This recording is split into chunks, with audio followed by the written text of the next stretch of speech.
My name is Nia, and at 34 years old, I sat in the coldest room in Atlanta, watching my mother destroy my life with a smile on her face. At my grandfather's will reading, surrounded by mahogany walls and judgment, my family thought they had finally crushed me. They gave my younger sister Keisha the company, the money, and the power, leaving me with nothing but a brown envelope and a lifetime of insults. They called me useless. They mocked my cheap suit. They thought I would cry. But they did not know what was inside that envelope. They did not know that my grandfather had left me the one weapon that could destroy them all. Before I tell you how I made my mother scream in a room full of lawyers, let me know where you are watching from in the comments. Hit like and subscribe if you have ever had to watch the people who should love you the most try to tear you down. The air inside the Sterling law firm offices in Buckhead was always freezing, but today it felt colder than a morgue. I sat in a high-backed leather chair, smoothing the fabric of my $50 department store suit, trying to make myself as small as possible. The heavy oak door swung open, and the click-clack of expensive stilettos announced my mother's arrival before I even saw her. Viola swept into the room like she owned the building, draped in black silk that probably cost more than my car. Her eyes landed on me instantly, and her lip curled in that familiar expression of disgust she reserved only for her eldest daughter. "Oh, God." Viola sighed loudly, not even bothering to lower her voice as she turned to my father, Marcus, who was trailing behind her like an obedient puppy. Today is the most important day in the history of the Ezekiel legacy, and Nia decided to dress like she is selling term life insurance door to door. Look at her, Marcus, she makes the whole room look dim. My father just grunted, avoiding my gaze as he took his seat. I said nothing, just digging my fingernails into my palms until they left crescent-shaped marks. I was used to this. In Viola's world, my darker skin and refusal to play the socialite game made me a stain on her perfect image. The door opened again, and my younger sister Keisha breezed in. She was 30 years old and holding her phone up at a perfect angle, live streaming her entrance to her 100,000 followers. She was wearing a vintage Chanel morning dress that I knew for a fact cost $3,000 because I had seen the charge on the family credit card statement I secretly monitored. "Hey guys," she whispered to her phone, pouting her lips for the camera. "We are here at the lawyer's. So sad about Grandpa, but big things are coming. Stay tuned." She finally lowered the phone and plopped down next to me, the scent of her custom perfume overpowering the room. "Move over, Nia," she hissed, nudging me hard with her hip. "This dress is silk and it needs room to breathe, unlike whatever polyester nightmare you are wearing." My brother-in-law, Brad, sat down on my other side, completing the circle of hostility. Brad was the kind of guy who thought marrying a black woman gave him a pass to be disrespectful as long as he did it with a smile. He stretched his long legs out deliberately, crossing his ankles so his expensive loafer dug into the side of my chair. He leaned in close, his breath smelling of stale coffee and expensive mints. "Hey, Nia," he whispered, his voice dripping with mock politeness. "Since you are already up or look like you should be working, why do not you go grab me a bottle of water from the lobby? You are used to serving people, right? That is what you do." I froze, the memory of 2 years ago flashing through my mind. Brad had come to my tiny apartment, sweating and desperate, begging for $2,000 to fix the transmission on his BMW because he had gambled away the allowance Keisha gave him. He had sworn on his life he would pay me back the next week. I had given it to him because, despite everything, I did not want my sister to suffer from his stupidity.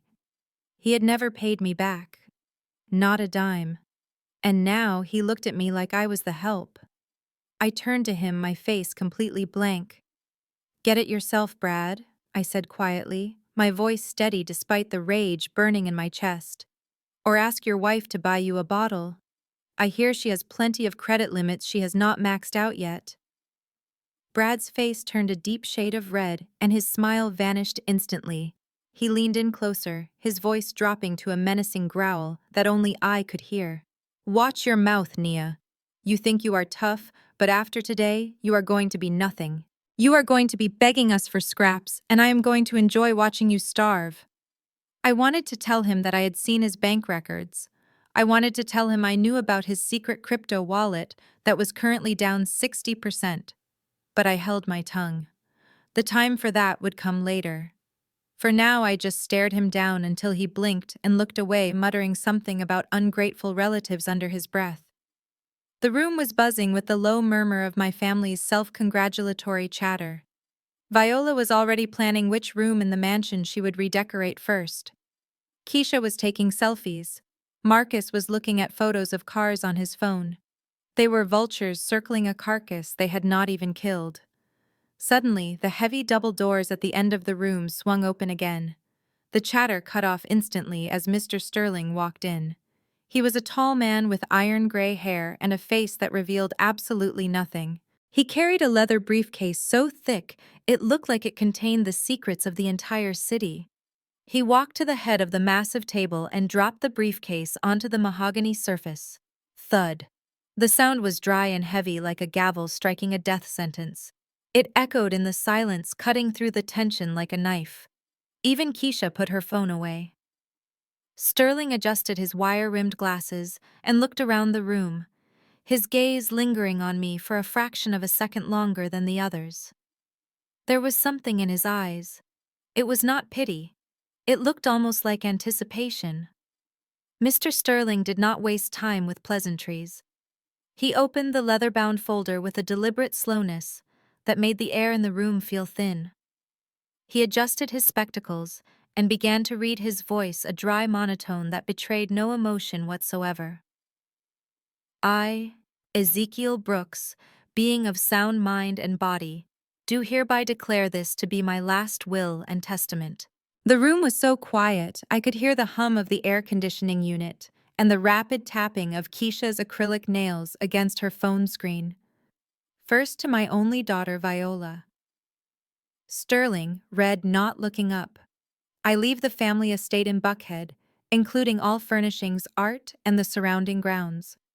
Current market valuation is approximately $5 million. The reaction was immediate and theatrical. Viola let out a strangled sob, pressing a lace handkerchief to eyes that remained suspiciously dry. "Oh, Daddy," she wailed, leaning her head onto my father's shoulder. "He loved that house so much. I promised to keep it exactly as he left it. It will be a shrine to his memory. It was a good performance award worthy even. But I was a forensic accountant. I watched people for a living. I saw the way her eyes darted around the room, not with grief but with calculation. She was not thinking about preserving my grandfather's legacy. She was already mentally calculating the property value, the equity she could borrow against, and the status update she would post later. She was thinking about how much power that address gave her in Atlanta's social circle. Sterling waited for her performance to subside before continuing. To my son-in-law, Marcus, he read, I leave my personal collection of vintage automobiles currently stored in the climate-controlled garage at the estate. Valuation is approximately $2 million. My father did not even try to hide his excitement. He let out a sharp breath, his hand forming a fist under the table which he pumped once in victory. Those cars were his obsession. For years he had begged my grandfather to let him drive the 1963 Corvette or the vintage Rolls-Royce, and my grandfather had always refused, saying Marcus did not respect the machinery. Now they were his. I could see him mentally revving the engines, imagining himself cruising down Peachtree Street, looking like the big shot he had always pretended to be. I sat perfectly still, my hands folded in my lap. $7 million in assets had just been distributed in less than 2 minutes. My family was already rich, but now they were wealthy in their own right, independent of the allowance my grandfather had doled out to keep them in check. They looked at each other, grinning like vultures who had just found a fresh carcass. They had what they wanted, or so they thought. But the air in the room shifted. The temperature seemed to drop another 10 degrees. Sterling did not close the folder. He reached for the corner of the page and turned it with a crisp, snapping sound. The minor assets were gone. The house, the cars, the furniture. Those were just toys. Now came the engine that paid for it all. Sterling looked up, his gaze sweeping over Keisha, then Viola, and finally resting on me for a brief, unreadable moment. And now he said, his voice dropping to a gravelly register that commanded absolute silence. We come to the core asset of the estate, the Ezekiel Hair Care Corporation. Sterling did not pause for effect. He read the words with a brutal efficiency that hit like a physical blow. To my granddaughter Keisha, I leave the entirety of the Ezekiel Hair Care Corporation, including all manufacturing facilities, distribution networks, and intellectual property. Furthermore, attached to this corporate bequest is the Ezekiel Liquid Capital Trust, valued at exactly $20 million. The silence in the room shattered. It was not a gasp, it was a scream. Keisha launched herself out of her chair, her phone clattering to the table. 20 million, she shrieked, grabbing Brad by the lapels of his jacket. Did you hear that, baby? We own it all. We are the kings of this city. Brad was grinning like a wolf who just found an open sheep pen. He pulled her close, and I saw his lips move against her ear. We are rich, babe. We are never working again. Viola sat back in her chair, a satisfied smirk playing on her lips. She looked at Marcus, then at me, her eyes gleaming with malice. See, she said loudly over Keisha's celebration. Daddy knew. He always knew who the star was. Sterling raised a hand demanding silence. He was not finished. There is a codicil explaining the reasoning for this decision, he stated. The room quieted down instantly. Keisha smoothed her dress, looking like she had just won a pageant. Sterling read from the document. I make this decision because the face of Ezekiel Hair Care must reflect a certain aesthetic. Keisha possesses the lighter, brighter complexion and the approachable image that the modern market demands. She is the face that will sell our future. I felt the blood drain from my face. Those were not my grandfather's words. Those were Viola's words. For years she had whispered in his ear while his mind was fading, telling him that my skin was too dark to sell beauty products, that I was too intense, too intimidating. She had weaponized colorism to steal my birthright, and now she had it in writing, signed by the man I loved most. It was the ultimate betrayal. Keisha turned to me, her eyes wide with mock sympathy. Oh, Nia, she cooed, tilting her head. Don't be mad. It is just business. You know how it is. Some people are made for the spotlight, and some people are made to stay in the shadows. Brad laughed a low, ugly sound. Better luck next time, Nia. Oh, wait, there isn't a next time. This is it. You are out. I sat there stone-faced, refusing to give them the satisfaction of a single tear. They thought this was the end. They thought they had stripped me of everything. They were celebrating a victory built on racism and manipulation. But the show was not over. Sterling closed the folder on the corporate assets. The heavy thud silenced the room once more. He adjusted his glasses and looked directly at me. His expression was unreadable, but the air in the room suddenly grew heavy again. He cleared his throat, a dry, rasping sound that commanded attention. We have one final matter to address, he said, regarding the bequest for my granddaughter Nia. Sterling reached into the depths of his briefcase one last time. The room leaned forward in collective anticipation, waiting for another bombshell, another million-dollar property, or a secret offshore account. But Sterling did not produce a deed or a stock certificate. He pulled out a single standard manila envelope. It was thin, painfully thin. It looked like the kind of envelope you would use to mail a single tax return or a termination letter. He slid it across the polished mahogany table until it stopped directly in front of me. Regarding Nia, Sterling said, his voice devoid of the earlier grandeur used for Keisha's inheritance. Your grandfather's instructions were quite specific. I leave you no financial assets, no property, no shares in the corporation. I leave you this envelope and a single piece of advice. Earn your own way. For a heartbeat, there was absolute silence.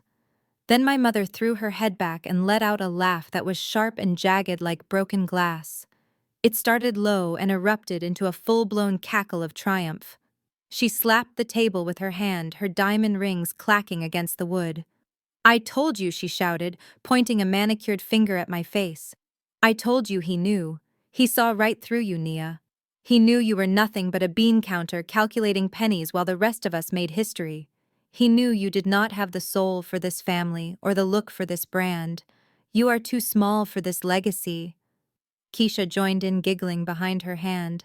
Oh my God, she whispered loud enough for everyone to hear. Imagine getting a letter telling you to get a job while I get $20 million. That is actually embarrassing. Even Brad let out a snort, shaking his head as if he pitied me. I looked at the envelope. It sat there plain and brown against the dark wood. It was an insult, a final slap in the face from the only man I thought respected me. He had left me nothing but a lecture. Earn your own way. As if I had not been earning my own way since I was 18 years old, while my sister drove cars paid for by his checkbook. The humiliation burned hot in my throat, threatening to spill out as tears, but I swallowed it down. I would not give them that satisfaction. Not today. Not ever again. I stood up slowly. The leather chair scraped against the floor. The sound cut through their laughter. I did not look at my mother. I did not look at my sister or her parasite husband. I reached out and picked up the envelope. It felt light, almost weightless. I tucked it under my arm and straightened my jacket. Are you not going to say thank you, Nia? Viola sneered. He gave you exactly what you deserve. I said nothing. I turned my back on them, on the millions of dollars, on the family that had just shown me exactly who they were. I walked to the heavy oak doors, my cheap heels clicking rhythmically on the hardwood floor. I could feel their eyes boring into my back, their mockery hanging in the air like smoke. I grabbed the brass handle, turned it, and stepped out into the hallway. The heavy door clicked shut behind me, sealing them in their tower of gold, and leaving me with nothing but a brown envelope and the cold, hard truth. I walked toward the elevator, and I did not look back. My apartment in Midtown was a different universe from the Buckhead estate. It was small and it was rented, but it was clean, and most importantly, it was mine. I paid the rent with money I earned auditing fraud cases for mid-sized firms. There was no mahogany here, no silk drapes, just a simple desk from IKEA and a view of the parking lot. I threw my keys in the bowl by the door and locked the deadbolt. The silence of the apartment wrapped around me like a protective blanket. I was finally away from the perfume and the insults and the suffocating greed of my family. I sat down at my desk and placed the brown envelope in the center of the blotter. It looked innocuous. A piece of stationery you would use to send a check to the electric company. But it felt heavy, heavier than paper should feel. I ran my thumb under the flap and tore it open. The sound was loud in the quiet room. I tipped the contents out onto the desk. 2 items fell out. The first was a notebook. It was small and bound in cracked black leather that had been worn smooth by years of handling. It smelled like bergamot and old hair pomade. It was the smell of my grandfather. It was the smell of the factories he walked through every day before his health failed. I ran my hand over the cover. I had seen him writing in this book 1,000 times, but he had never let anyone touch it. Not Viola, not Keisha, certainly not me. The second item was a USB drive. But it was not a cheap plastic stick you pick up at a conference. It was heavy, solid metal, brushed steel with a biometric fingerprint scanner embedded in the center. It looked military grade. It looked like something that held nuclear launch codes, not family recipes. I picked up the notebook first. My hands were trembling slightly. I opened the cover. The first page was filled with my grandfather's handwriting, but it was not the bold, confident script of his younger years. It was shaky, spidery. It was written by a man who knew he was running out of time. I read the words aloud to the empty room. Nia, I apologize for the act. I had to be cruel to protect you. I had to make them think you were nothing so they would not see you coming. You are the only one smart enough to save this family, and the only way to save it is by destroying it first. I stared at the page, destroying it. The words seemed to vibrate. He did not hate me. He had never hated me. He had been playing a role. He had been protecting me from Viola's jealousy and Keisha's greed by hiding me in plain sight. He knew that if he gave me money openly, they would have sued me or guilted me into giving it up. But this was a mission. I put the notebook down and picked up the steel USB drive. I was a forensic accountant. I spent my life hunting for hidden assets and tracing illicit cash flows. I knew a data dump when I saw one. My grandfather had not left me money. He had left me the truth. I swiveled my chair to my computer rig. 3 monitors hummed to life. I pressed my thumb against the scanner on the drive. A tiny green light blinked once, twice. Then it turned a solid, steady blue. I plugged the drive into the USB port. My screens flickered. A command prompt window opened automatically. Code scrolled down the center monitor faster than I could read. It was decrypting.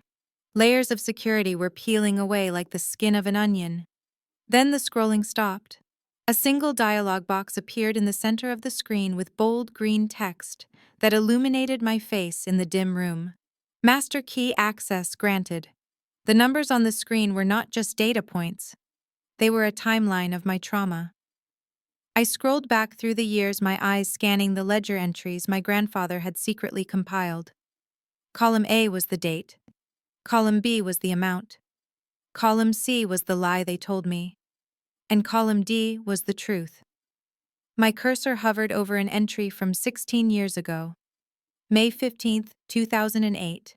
The amount was $85,000. The label read, Harvard tuition rejected due to lack of liquidity. The memory hit me so hard I could smell the magnolias in the driveway of the Buckhead estate. I was 18 years old. I was wearing my high school uniform, the skirt slightly too long because Viola hated me showing legs. I was clutching a crimson folder to my chest so tight the corners were bent. It was the acceptance letter. Harvard University. It was my ticket out. It was the proof that I was more than just the dark-skinned daughter they hid in the back of family photos. I ran into the living room breathless. Mom. Dad, look. I got in. Viola was sipping iced tea on the white sofa. She did not even put her glass down. She took the folder, flipped it open, and sighed. Harvard, she said, her voice flat. That is very expensive, Nia. We are in a recession, you know. The market is down. Our assets are tied up in real estate and inventory. We simply do not have the liquidity to send you there. State school is perfectly adequate for someone with your skill set. Marcus nodded from his armchair, not looking up from his racing magazine. Listen to your mother, Nia. We are cash poor right now. You need to be realistic. I believed them. I was stupid and young, and I believed them. I withdrew my acceptance. I enrolled in the state university and took a night job at a diner to pay for my books because they said they could not even help with that. Then my eyes shifted to the next line on the spreadsheet. May 22nd, 2008. Exactly 1 week later. The entry read, Keisha Sweet 16 gift, $80,000, cash withdrawal. I remembered that day too. I remembered standing by the garage watching Keisha run out into the driveway screaming. There it was, a brand new pearl white BMW 6 Series convertible with a giant red bow on the hood. It sparkled in the sun. It looked like a spaceship compared to the bus I took to campus. Viola was clapping, laughing, hugging Marcus. Look at her, Marcus, she squealed. She looks like a princess in that car. It matches her complexion perfectly. They had lied to my face. They did not lack liquidity. They had plenty of cash. They just did not want to spend it on me. They would rather buy a toy for their 16-year-old golden child than educate their 18-year-old scholar. I remembered running to the downstairs powder room that day, locking the door and sliding down the wall to the cold tile floor. I buried my face in my knees and sobbed until my throat was raw. But as the tears dried, a cold resolve settled in my chest. I looked at myself in the mirror, my eyes red, my face swollen.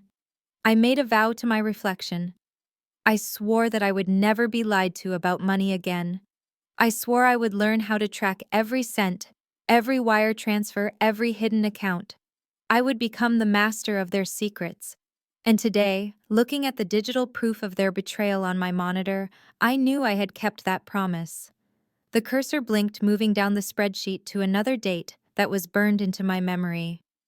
November 12th, 2015. I was 25 years old.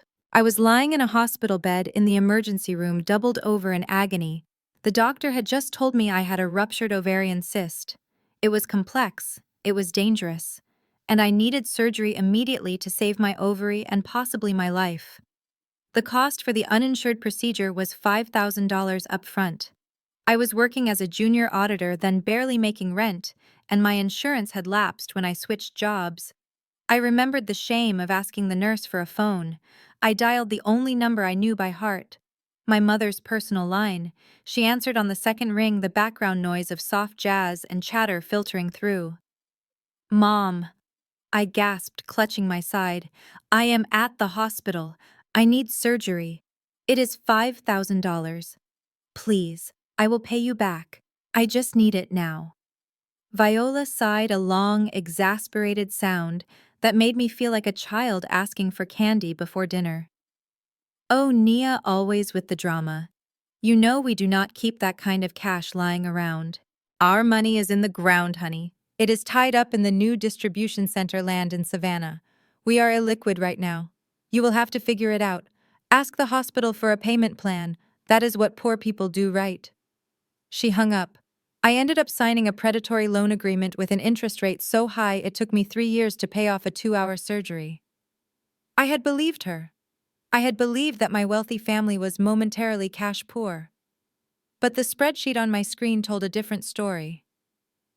I looked at the entry for November 12th, 2015. The same day I was bleeding on a gurney. There was no land purchase. There was no capital investment in Savannah. There was a debit from the primary operating account, $10,000. The payee was the Buckhead Spa and Salon. The memo line added by my grandfather's meticulous hand read, "Viola facial and new Hermes Birkin deposit." She had lied to me while I was in critical condition. She had $10,000 to spend on her face and a purse, but she could not spare half that to save her daughter from medical debt and physical trauma. She had chosen a handbag over my health. The rage that filled me was not hot and explosive. It was cold. It was absolute. It was the kind of anger that does not scream but calculates. They had shown me no mercy.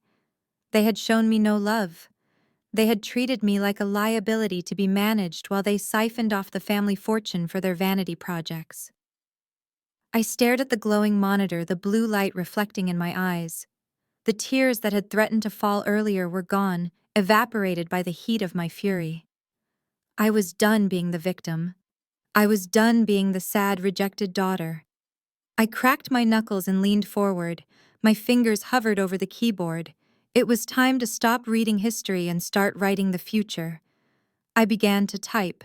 The timeline on my screen jumped forward to the present day. It had been 48 hours since the will reading and the self-destruction of the Ezekiel Empire had officially begun. I sat in the dark of my apartment, the blue glow of the monitors painting my face in spectral light.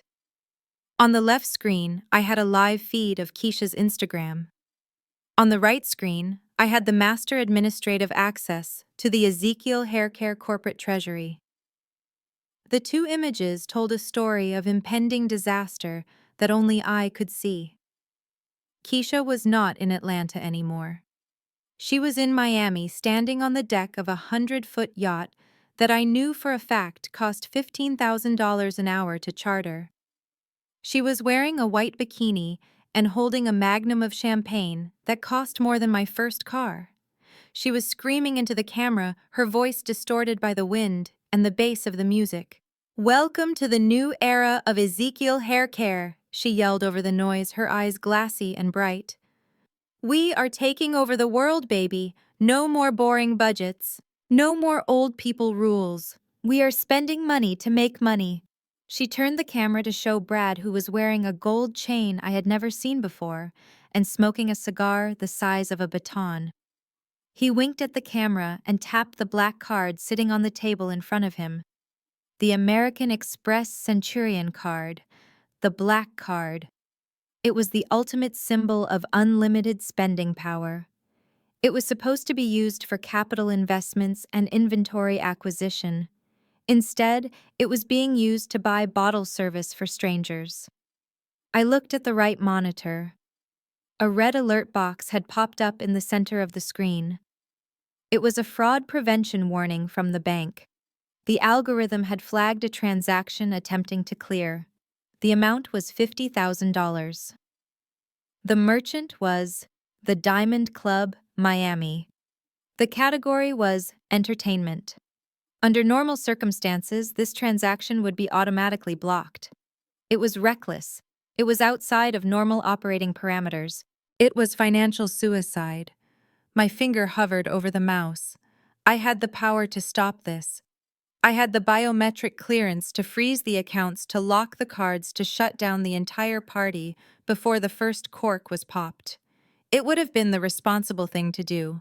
It would have been what a good accountant would do. I could save the company right now. I could save the employees who depended on those funds for their paychecks. But then I remembered the look on Viola's face when she called me useless. I remembered Keisha laughing as she took the $20 million. I remembered my grandfather's shaky handwriting in the notebook telling me to destroy it to save it. If I stopped them now, they would just find another way. They would fire me. They would sue me. They would claim I was jealous. No. They needed to fall. And they needed to fall from a height so great that they could never climb back up. I moved the cursor away from the decline button. I dragged it over to the button marked Override Security Protocol. I clicked it. A second box appeared asking for authorization.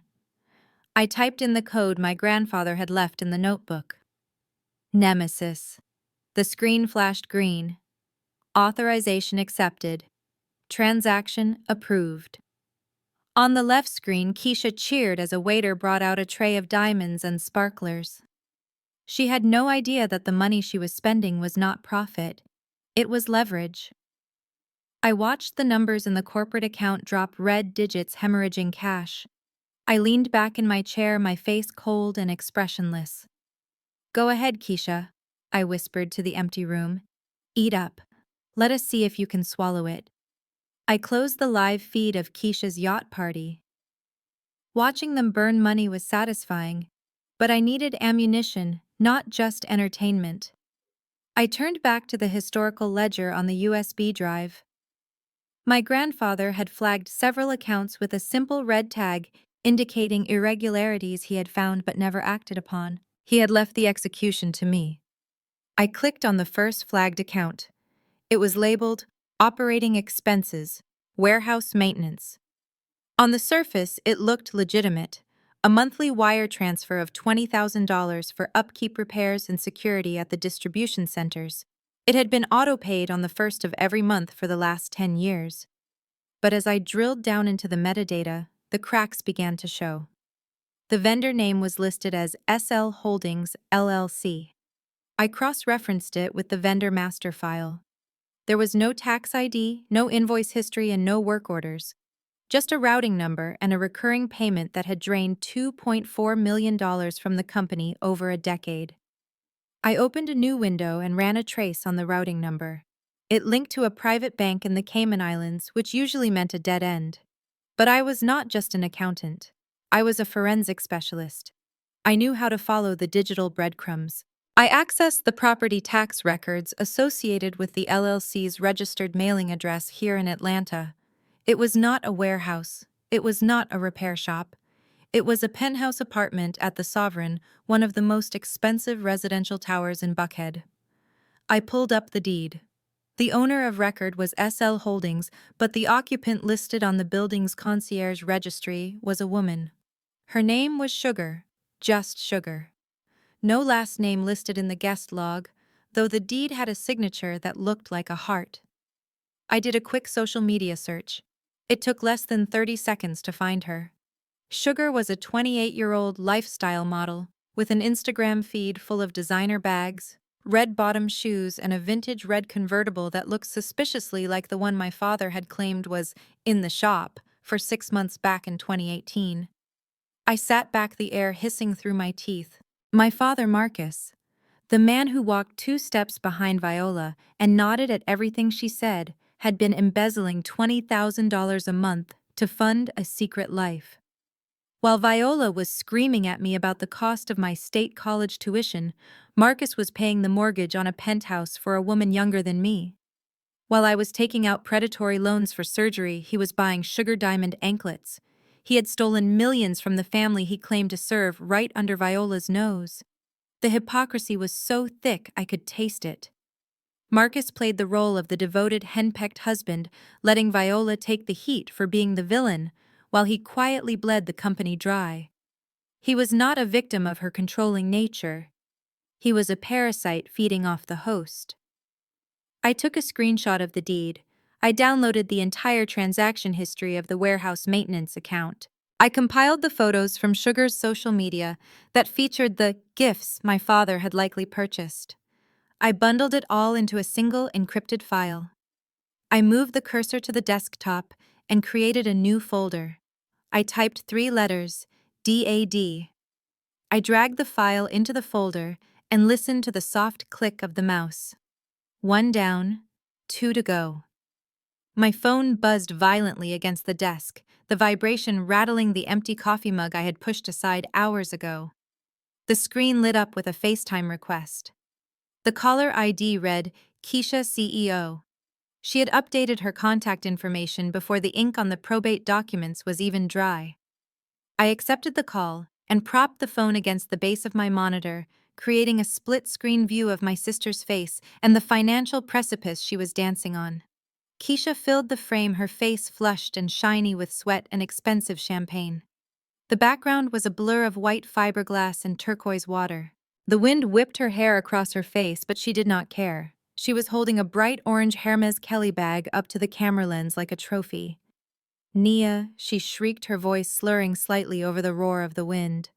Look what I just bought. It is a limited edition, $40,000. I bought one for Mom, too. We are twinsies, can you believe it? We are celebrating the takeover. I stared at her, my expression flat. That is a nice bag, Keisha, I said, my voice devoid of inflection. Is that why you called? To show me your accessories? She giggled, a high-pitched sound that grated on my nerves like sandpaper. No, silly. I called to check on you. I wanted to see if you were still crying over your little brown envelope. I wanted to make sure you saw what real success looks like. She took a swig from a crystal flute, spilling a little down her chin. She wiped it away with the back of her hand. You know, Grandpa was so smart, she continued, her eyes glassy. He really got us. He knew you were just boring. You are meant to be in a cubicle, Nia. You are meant to count other people's money, not spend your own. That is why he gave it all to me. He knew I had the style to make this brand global. You are just a calculator. I am the vision. She preened for the camera, adjusting her bikini top. I leaned forward, resting my chin on my steepled fingers. I needed to gauge the depth of her ignorance. I needed to know if there was even a spark of business acumen beneath the vanity. Keisha, I asked quietly, do you know the difference between revenue and net profit? Keisha blinked. Her smile faltered for a fraction of a second, replaced by a look of genuine confusion, before she rolled her eyes and let out a scoff of derision. Oh my God, Nia. You are such a buzzkill. Who cares about the math nerd stuff? That is what we hire people like you for. As long as the money keeps flowing in, it does not matter. And trust me, it is flowing. She waved the black card in front of the camera lens, blocking out her face. This thing is magic, she bragged. It never stops. Actually, it does stop, I thought, and the wall is coming faster than you think. Whatever she said, clearly bored with my lack of jealousy. Go back to your spreadsheets, Nia. I have a party to finish. Try not to be too miserable in your little apartment. The screen went black as she ended the call. The silence rushed back into the room. I set the phone down and turned my attention back to the main monitor. I minimized the window containing the evidence of my father's embezzlement and maximized the real-time cash flow analysis for Ezekiel hair care. Keisha was right about one thing. The money was flowing. But she was wrong about the direction. The graph on my screen looked like a steep cliff.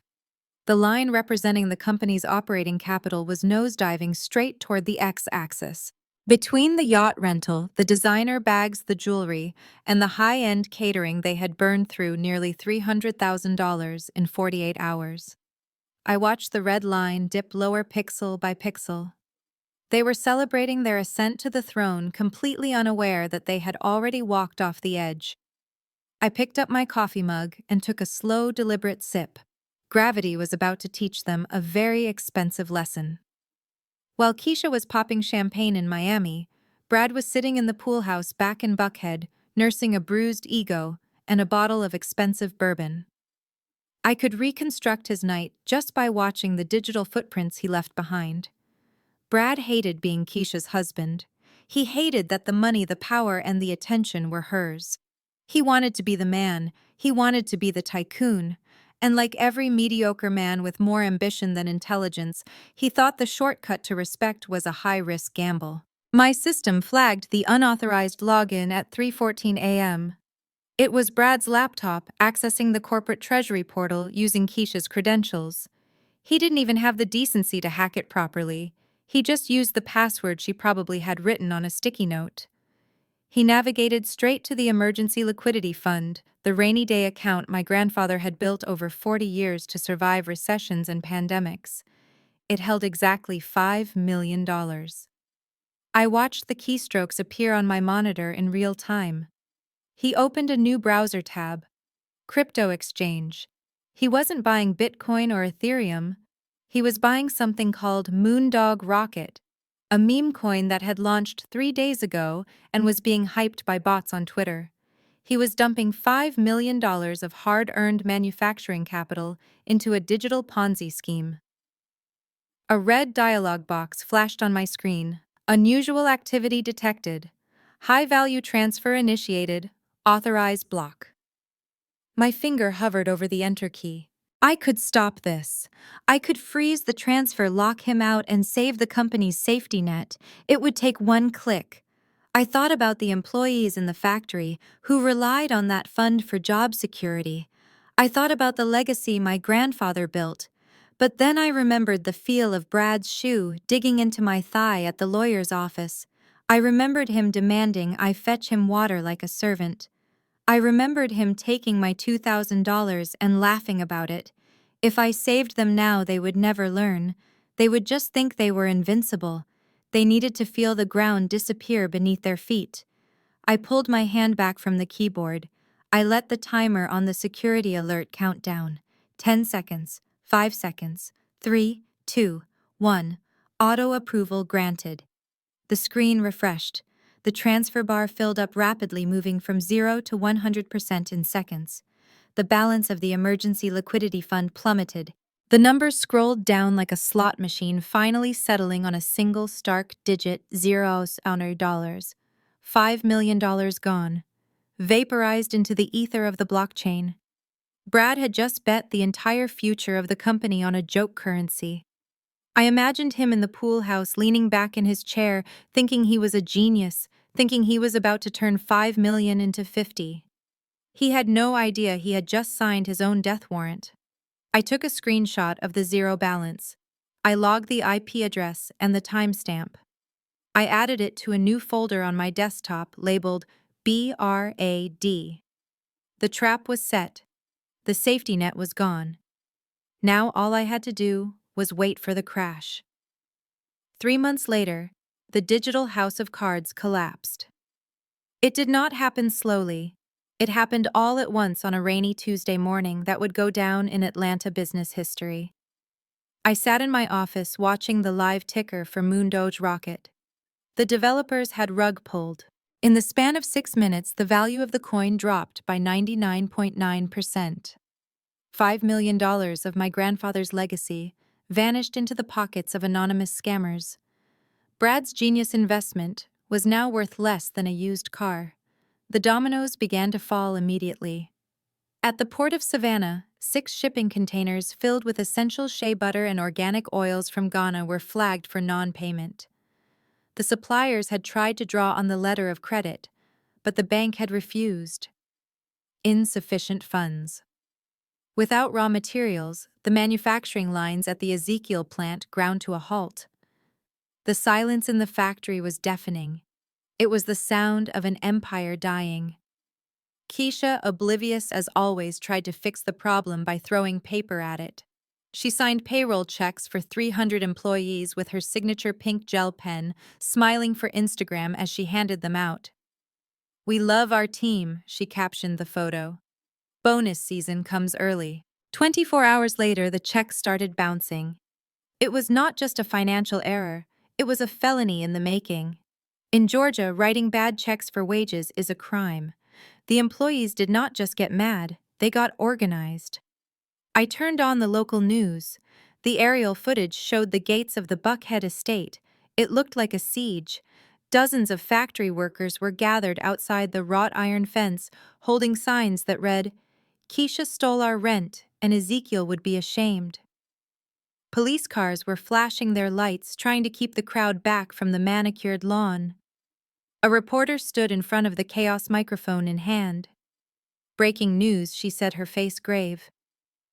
"The Ezekiel hair care empire, a staple of black business in Atlanta for 40 years, appears to be in freefall. Sources say the company has defaulted on payroll and suppliers, raising the question, is this the end of the dynasty?" Viola was visible in the background of the shot, standing on the balcony, in a silk robe, screaming at the police to arrest the trespassers. She looked deranged. Her perfect world was cracking open, and she had no idea how to stop it. Keisha was nowhere to be seen.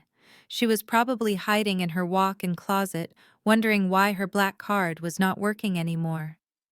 I took a sip of my tea, the steam curling against the cool air of my apartment. I had warned them. My grandfather had warned them. But they had chosen to listen to their own vanity instead. The destruction was total. It was catastrophic.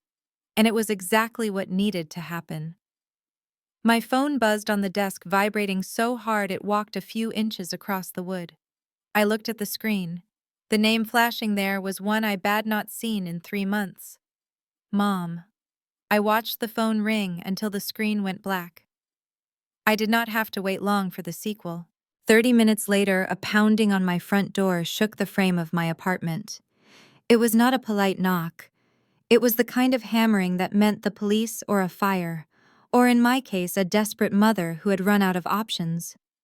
I checked the peephole. Viola was standing in the hallway, her face twisted into a mask of fury. Marcus was behind her, looking over his shoulder, as if he expected the paparazzi to jump out of the drywall. They had found me. Of course they had found me. Viola probably paid a private investigator $5,000 to track down the address she had never bothered to ask for in 10 years. I unlocked the deadbolt and opened the door. I did not invite them in, but Viola did not need an invitation. She pushed past me, bringing a gust of expensive perfume and panic into my sanctuary. Marcus followed, closing the door and locking it as if they were fugitives. Viola spun around, her chest heaving. She looked terrible. Her makeup was caked in the creases of her eyes, and a single strand of hair had escaped her perfect bun, hanging limp against her cheek. It was the first time I had ever seen her look unpolished. "Why did you not answer the phone?" she screamed, her voice shrill enough to shatter glass. "We have been calling you for an hour.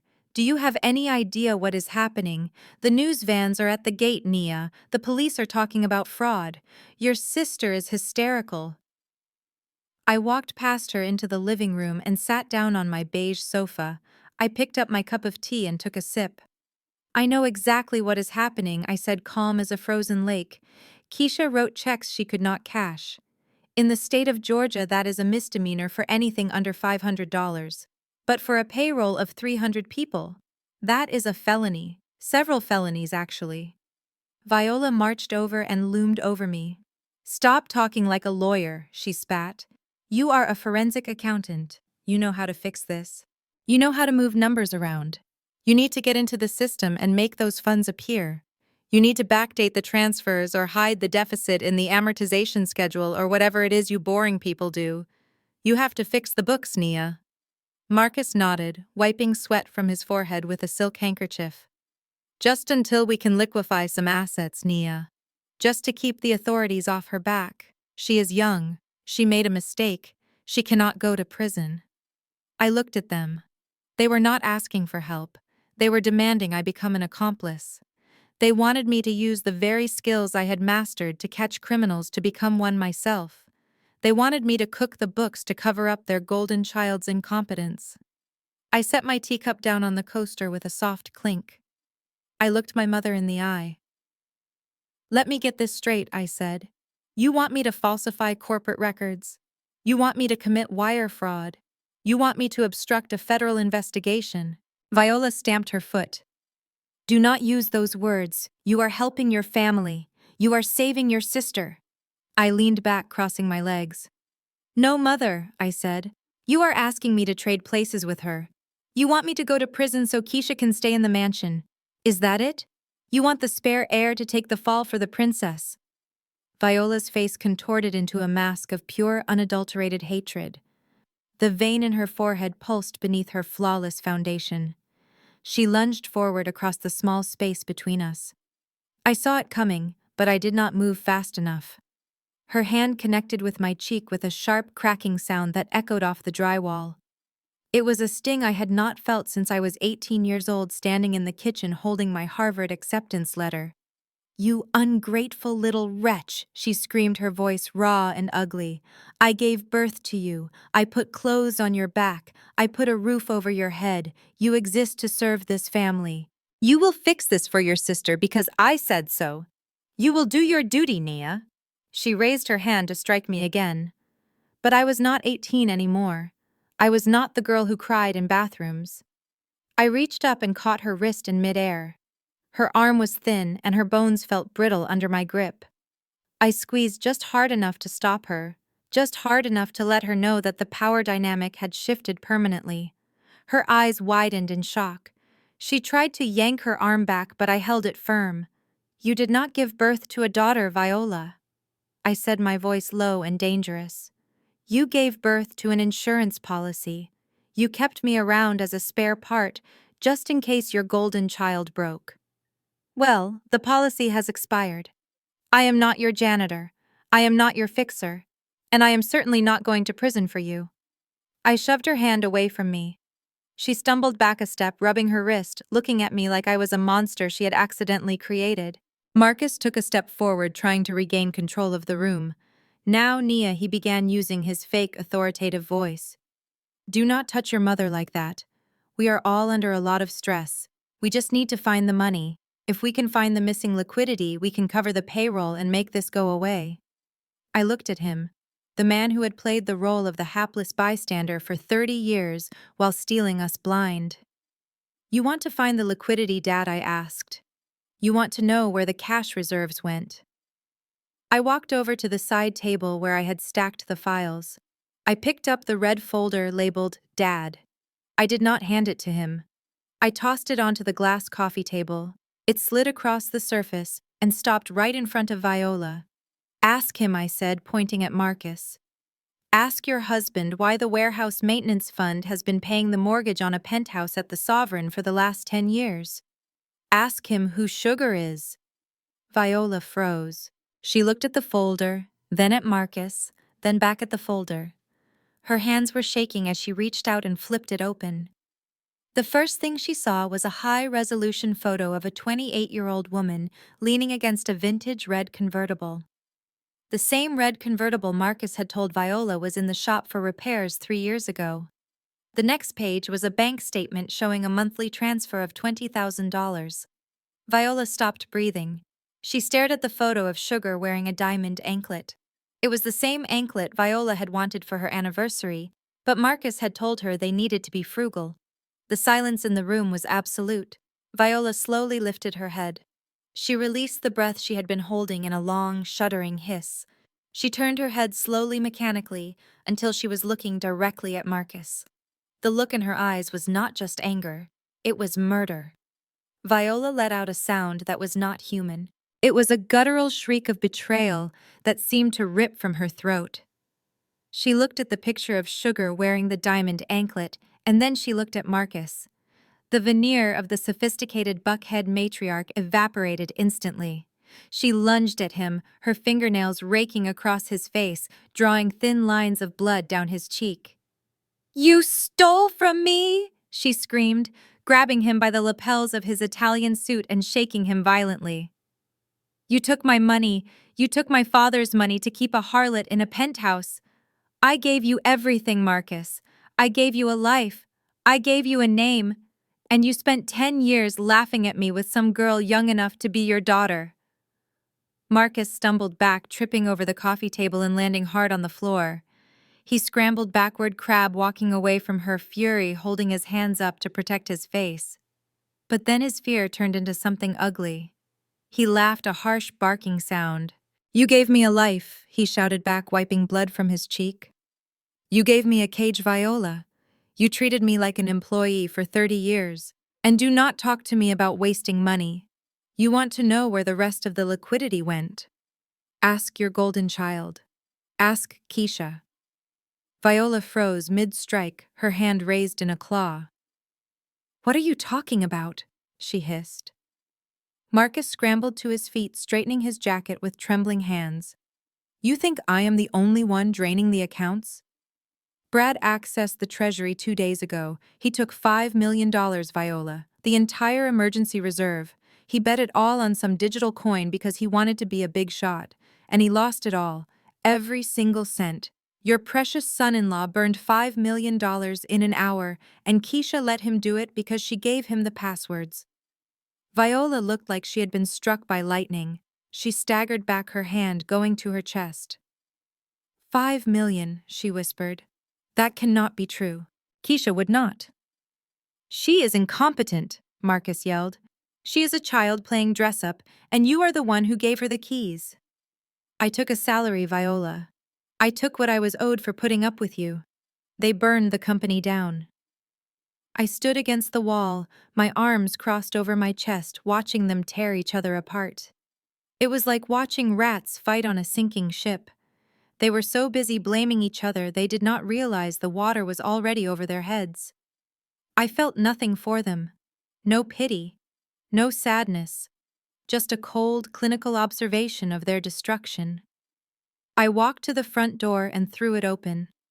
The cool night air rushed in, clearing the stench of their expensive cologne and their rot. "Get out," I said, my voice cutting through their screaming match.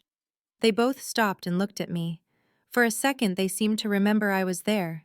They seemed to remember that they had come here to force me to commit a crime. "Get out of my house," I repeated, pointing to the hallway. "Take your drama and your debts and get out. If you are not gone in 10 seconds, I am calling the police and sending them the file on Dad and the file on Brad." Viola looked at me, her eyes wide and wild. She looked at Marcus, then at the door. She straightened her spine, trying to summon the ghost of her dignity. "This is not over, Nia," she spat, her voice trembling with rage. "You think you are smart. You think you have won.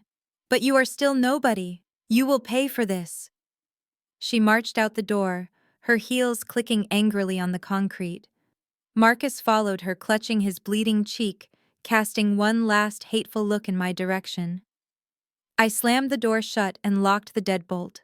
I leaned my forehead against the cool wood and listened to them screaming at each other all the way down the hallway.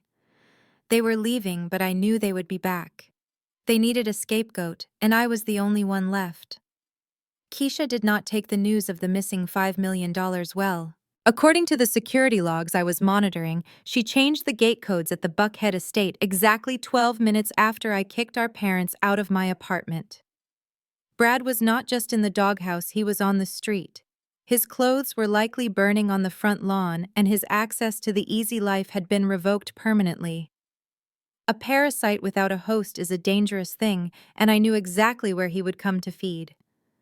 I left my office building at 10 p.m. The parking structure was deserted, a concrete echo chamber of silence.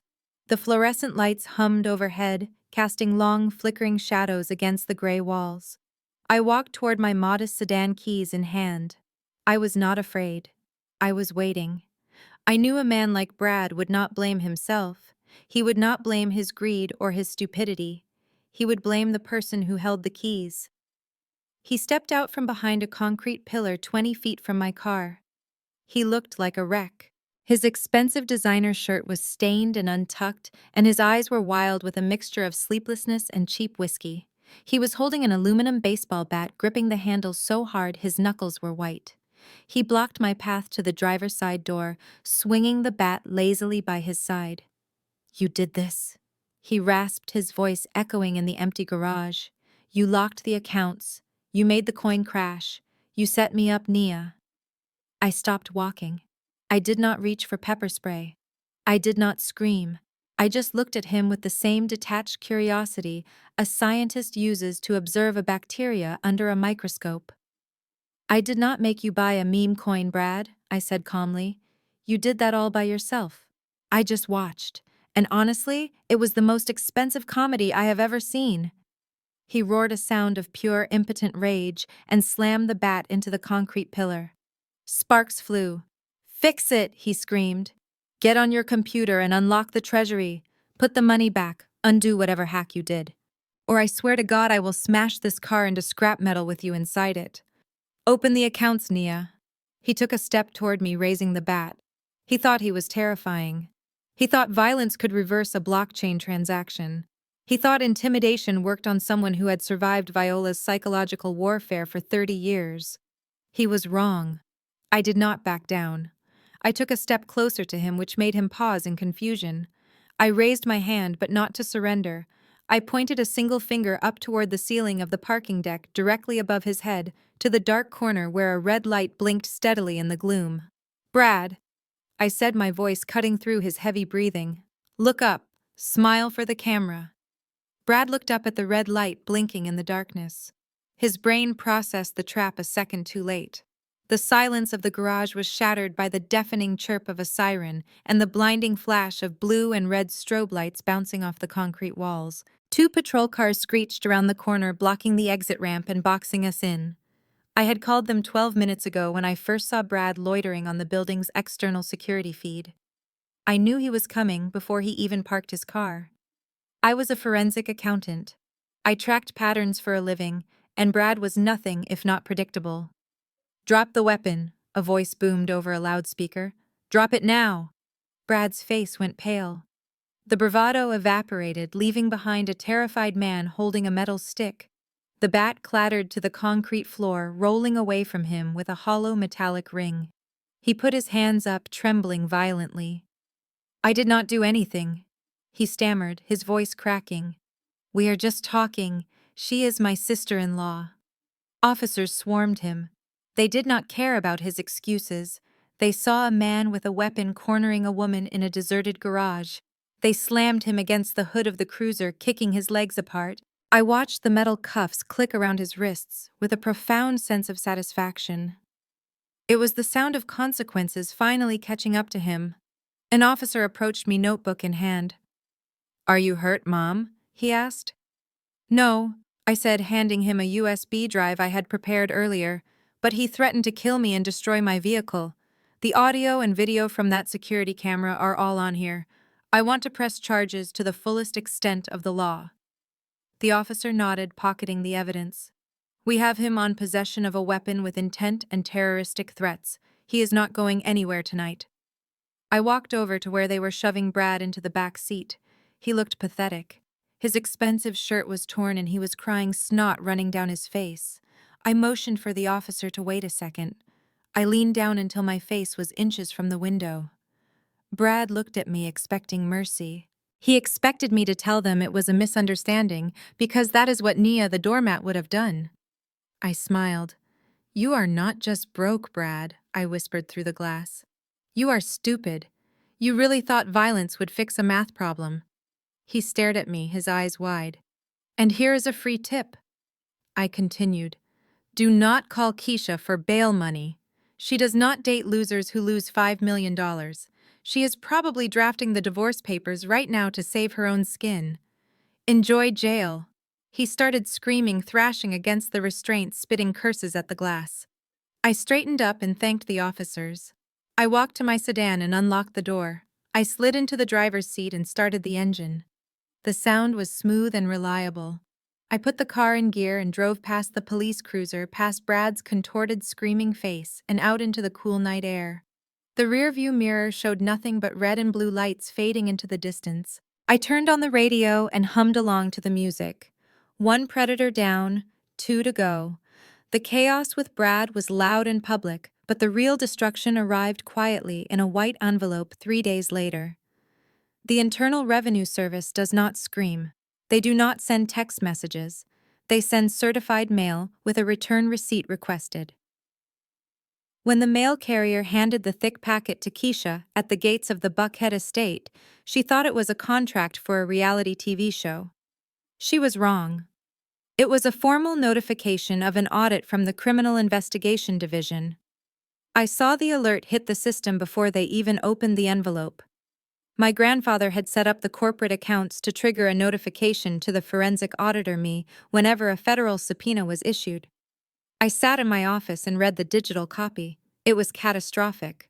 Because Keisha had mixed personal spending with corporate funds, and because Brad had moved $5 million into an unregulated offshore crypto exchange, the IRS algorithms had flagged the entire company for potential money laundering and tax evasion. To the government, it did not look like stupidity. It looked like a crime ring. And because the corporate accounts were now overdrawn, and the payroll checks had bounced, the IRS took the immediate protective step of freezing the assets. Keisha found out when she tried to order a smoothie. Her card was declined. She tried another one. Declined. She logged into her banking app and saw the terrifying words in red text. Account frozen by court order. Panic is contagious. Within an hour, the freeze extended to the guarantors of the corporate loans. That meant Viola. My mother went to the grocery store to buy wine to soothe her nerves and found herself humiliated at the checkout counter. Her platinum card was a useless piece of plastic. The freeze order had hit her personal accounts, and because she had signed as the guarantor for Keisha's takeover, the Buckhead estate itself was now listed as collateral subject to seizure. Viola did not scream this time. She hyperventilated. The prospect of losing her money was bad, but the prospect of losing her status was a death sentence. She scrambled for the phone, her hands shaking so badly she dropped it twice before dialing the only number she thought could save her. Arthur Sterling answered on the first ring. His voice was calm, professional, and utterly devoid of the warmth he used to fake for them. Arthur, you have to stop them, Viola cried into the receiver. The government has frozen everything. They are talking about seizing the house. They are treating us like criminals. You are the company lawyer. Fix this. Make a call. Tell them it is a misunderstanding. There was a long silence on the other end of the line. I could almost hear Sterling adjusting his glasses. Viola, he said slowly, this is not a misunderstanding. This is gross negligence and forensic malfeasance. The IRS does not freeze assets without substantial evidence. I cannot simply make a call to the federal government and ask them to ignore $5 million of missing capital. Then what do we do? Viola sobbed. We have no money. We have no lawyers. We are going to lose the house. I have arranged a conference, Sterling said. It is time to execute the final clause of your father's estate planning. We need to meet at my office tomorrow morning at 9 sharp. I will be there, Viola promised. I will bring Keisha. We will sign whatever we need to sign. No, Sterling interrupted, his voice turning steel hard. Do not just bring Keisha. You are required to bring Naya. If she is not in the room, the meeting does not happen and the house goes to auction. Do not be late. The mahogany walls of the Sterling law firm were the same, but the atmosphere inside was unrecognizable. 3 months ago, this room had been filled with champagne toast and arrogant laughter. Today it smelled of stale sweat and absolute defeat. It felt less like a law office and more like a holding cell for white-collar criminals waiting for sentencing. I walked into the room 5 minutes late on purpose. I pushed open the heavy double doors, and the sound of my heels on the hardwood floor was sharp and authoritative. I was not wearing the $50 polyester blend suit from the department store rack. I was wearing a bespoke Italian wool power suit in charcoal gray, tailored to fit me perfectly. It cost $2,000, and I had paid for it in cash with the bonus from my latest forensic audit contract. I surveyed the wreckage of my family. Keisha sat slumped in her chair, a ghost of the girl who had live-streamed her victory here. Her hair, usually extensions of perfection, was pulled back in a messy knot. Her face was bare of makeup, revealing dark circles under eyes that were red from crying. She was wearing a baggy sweatshirt and leggings, looking like a college student who had just failed finals. When I walked in, she did not even look up. She just stared at the table, her hands shaking slightly in her lap. Viola sat next to her, rigid and pale. The stress of the last week had aged her 10 years. Her skin looked papery, and the lines around her mouth were etched deep with bitterness. She clutched her handbag to her chest like a life preserver. She looked at me as I entered, and for the first time in my life, I saw fear in her eyes, instead of judgment. And then there was Marcus. My father was exiled to a chair in the far corner, separated from the women. The angry red welts from Viola's fingernails were still visible on his cheek, scabbing over in jagged lines. He looked small. The bravado he had shown when he got the car collection was gone, replaced by the sullen silence of a man who knows he has lost everything. I walked to the empty chair directly across from Mr. Sterling. I did not ask if I could sit. I pulled the chair out, sat down, and placed my leather portfolio on the table. The silence stretched out thick and uncomfortable. They were waiting for me to speak. They were waiting for me to gloat, or to scream, or to offer to save them. I did none of those things. I simply crossed my hands on the table and looked at the lawyer. Mr. Sterling nodded at me, a flicker of professional respect in his eyes that had not been there before. He cleared his throat. "Thank you all for coming," he said, his voice cutting through the gloom. "As you know, the assets of the Ezekiel Haircare Corporation and the personal assets of the primary guarantors are currently frozen pending a federal investigation. The company is insolvent.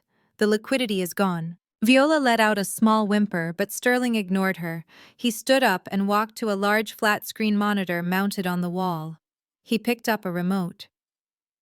"Your grandfather was a brilliant businessman," Sterling continued.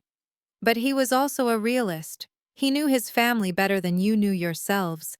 He predicted that if given total control without checks and balances, the company would collapse within 6 months. You managed to do it in 3. He paused, letting the shame sink in. Because of this probability, he left a fail-safe protocol, a Clause B that only activates in the event of total insolvency. He recorded a video message to be played only when the bank accounts hit 0. Sterling pointed the remote at the black screen. "He wanted to tell you the truth himself. Watch the screen." The screen flickered to life, and the pixels arranged themselves into the familiar face of Ezekiel Brooks. He was sitting in his leather armchair in the library, wearing his favorite smoking jacket. He looked healthier in the video than he had in his final days, his eyes sharp and his voice steady. The sound of him clearing his throat filled the silent conference room, making Viola jump in her seat as if she had seen a ghost. "My dear family," Ezekiel began, his voice booming from the surround sound speakers. "If Arthur is playing this recording, it means the inevitable has happened. It means the factory is silent. It means the accounts are empty. And it means the Ezekiel Haircare Corporation has officially failed." Keisha let out a sob, covering her mouth with her hand. Ezekiel on the screen seemed to look right at her. "Do not cry, Keisha," he said sternly. "I knew you did not have the capacity to run this business. You have the face for billboards, but you lack the discipline for boardrooms.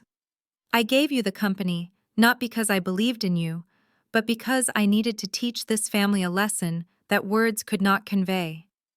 I knew Marcus would steal, I knew Viola would spend, and I knew within months you would burn my legacy to the ground."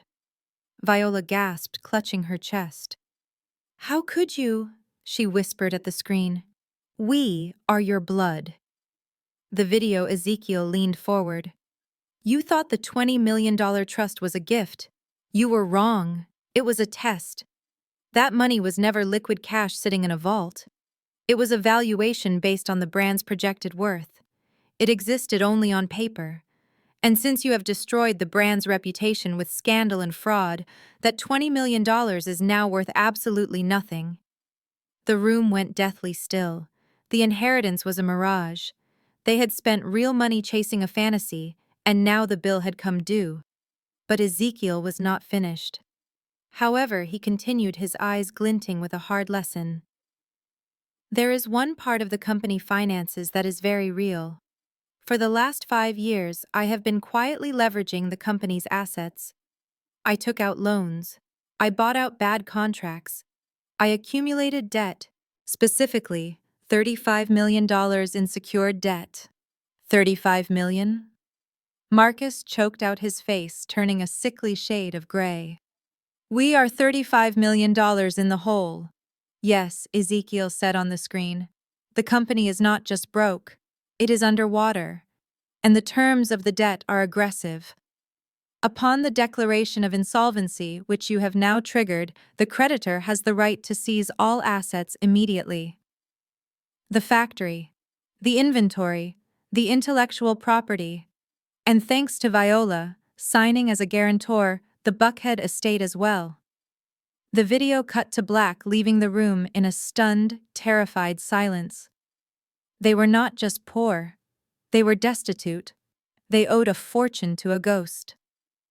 Who holds the note? Viola whispered, her voice trembling with hysteria.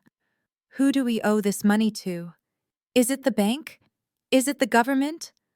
Sterling stood up and turned off the monitor. He looked at the family with a pitying expression before turning his gaze to me. No, Mrs. Brooks, Sterling said. It is not a bank. Your father sold the debt to a private holding company 2 years ago. He wanted to ensure that if the company failed, the assets would fall into the hands of someone who actually knew how to run them. Sterling picked up a thick document from his desk. He slid it across the table toward me. The creditor is a blind trust, Sterling said. And the sole beneficiary of that trust is the person sitting across from you. He looked directly at me. Nia, you are the creditor. You own the debt. And as of this morning, you own everything. The silence in the room was heavy enough to crush bone. Viola looked at Sterling and then she looked at me, her eyes darting back and forth as if trying to find the punchline to a terrible joke. Who, she whispered, who is the beneficiary? Who do we owe everything to? Sterling adjusted his glasses and placed his hand on the thick document. He did not look at Viola. He looked directly at me with a nod of professional acknowledgement. The debt is held by a private entity called the Phoenix Trust. Sterling said, his voice calm and final. And the sole trustee and beneficiary of the Phoenix Trust is sitting right there. It is Nia. The air left the room in a rush. Viola made a sound like a balloon deflating. Marcus stared at me, his mouth hanging open. Keisha stopped crying instantly, her face freezing in a mask of shock. That is impossible, Viola stammered, her voice rising in pitch. She has nothing. She is a forensic accountant. She lives in a rental. She cannot own a $35 million debt. Sterling turned a page in the file. The brown envelope she received at the will reading did not contain money, he explained. It contained the encryption keys and the transfer of ownership deeds for the trust. Your father set this up 5 years ago. He bought the debt from the bank and placed it in the trust. He gave the trust to Nia. He knew that if the company succeeded, she would never need to use it. But if the company failed, if you drove it into insolvency, Nia would automatically become the senior secured creditor. I leaned forward, resting my elbows on the mahogany table. I looked at my mother, who was now trembling so violently, her bracelets rattled. Do you know what that means, Mother? I asked, my voice soft but filling the room. It means I am not just your daughter anymore. I am your bank. I am the institution that owns the mortgage on the Buckhead estate. I hold the title to the factory. I hold the liens on the cars. You do not owe the government. You do not owe a stranger. You owe me $35 million. I stood up slowly, towering over them. And since I know you do not have the cash to pay me back, I am exercising my legal right to seize the collateral. I am taking the house. I am taking the cars. I am taking the brand. I am taking everything. Viola looked at me, and for the first time she realized the absolute total nature of her defeat. She had bullied me for being poor while unknowingly living in a house that I effectively owned. She had mocked my cheap clothes while spending money that legally belonged to me. The reality hit her like a physical blow. Her eyes rolled back in her head and her knees gave way. She collapsed into the leather chair, sliding sideways until she was half on the floor, gasping for air. Marcus scrambled to help her, but I did not move. I just stood there, smoothing the lapel of my bespoke suit, and for the first time in years, I smiled. It was a cold, sharp smile, the smile of a creditor collecting what was due. I unzipped my leather portfolio with a slow, deliberate sound that seemed to slice through the whimpering of my mother. I pulled out a document stamped with the official seal of the Fulton County Superior Court. It was an asset seizure schedule and it was long. I placed it on the table, smoothing it out so the bold text was visible to everyone. According to the foreclosure statutes of the state of Georgia and the terms of the secured debt, I am initiating the immediate liquidation of all collateral I announced. My voice was steady, professional, and utterly merciless. This includes the primary residence at the Buckhead estate. It includes the entire collection of vintage automobiles currently in the possession of Marcus Brooks. And it includes all personal luxury items purchased with corporate funds, which legally classifies them as company property. That means the jewelry. That means the designer bags. That means the watch on your wrist right now, Keisha. The reality of homelessness finally pierced through Keisha's bubble of delusion. She looked at the paper, then at me, and then she did something I never thought I would see. She scrambled out of her chair. The girl who had looked down on me her entire life threw herself onto the floor. She crawled across the expensive rug and grabbed my ankle, burying her face in the fabric of my new suit pants. "Nia, please," she sobbed, her mascara running in black streaks down her face. "You cannot do this. You cannot take the house. Where will I live? I do not know how to do anything else. I will be on the street. Please, sister. I am sorry. I am so sorry." I looked down at her. From this angle she looked small, pathetic, a child who had broken a toy and expected the adults to fix it, but the adult in the room was the one she had tormented for decades. I did not pull my leg away immediately. I let her cry on my shoes. I let the silence stretch out until her sobs were the only sound in the room. "Do you remember November 12th, 2015?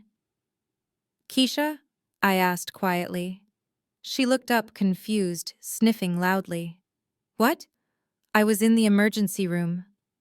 I continued, my voice devoid of warmth. "I was bleeding internally from a ruptured cyst. I needed $5,000 for surgery. I called you too. Do you remember what you said to me?" Keisha's eyes widened. She remembered. "You told me that you were busy getting a facial?" I said, reciting her words from memory. "You told me that I should stop being so dramatic. You said, and I quote, 'Do not bother rich people with your poor people problems.'" I leaned down slightly so she could see the cold fire in my eyes. "You left me to rot, Keisha. You valued your spa day more than my life.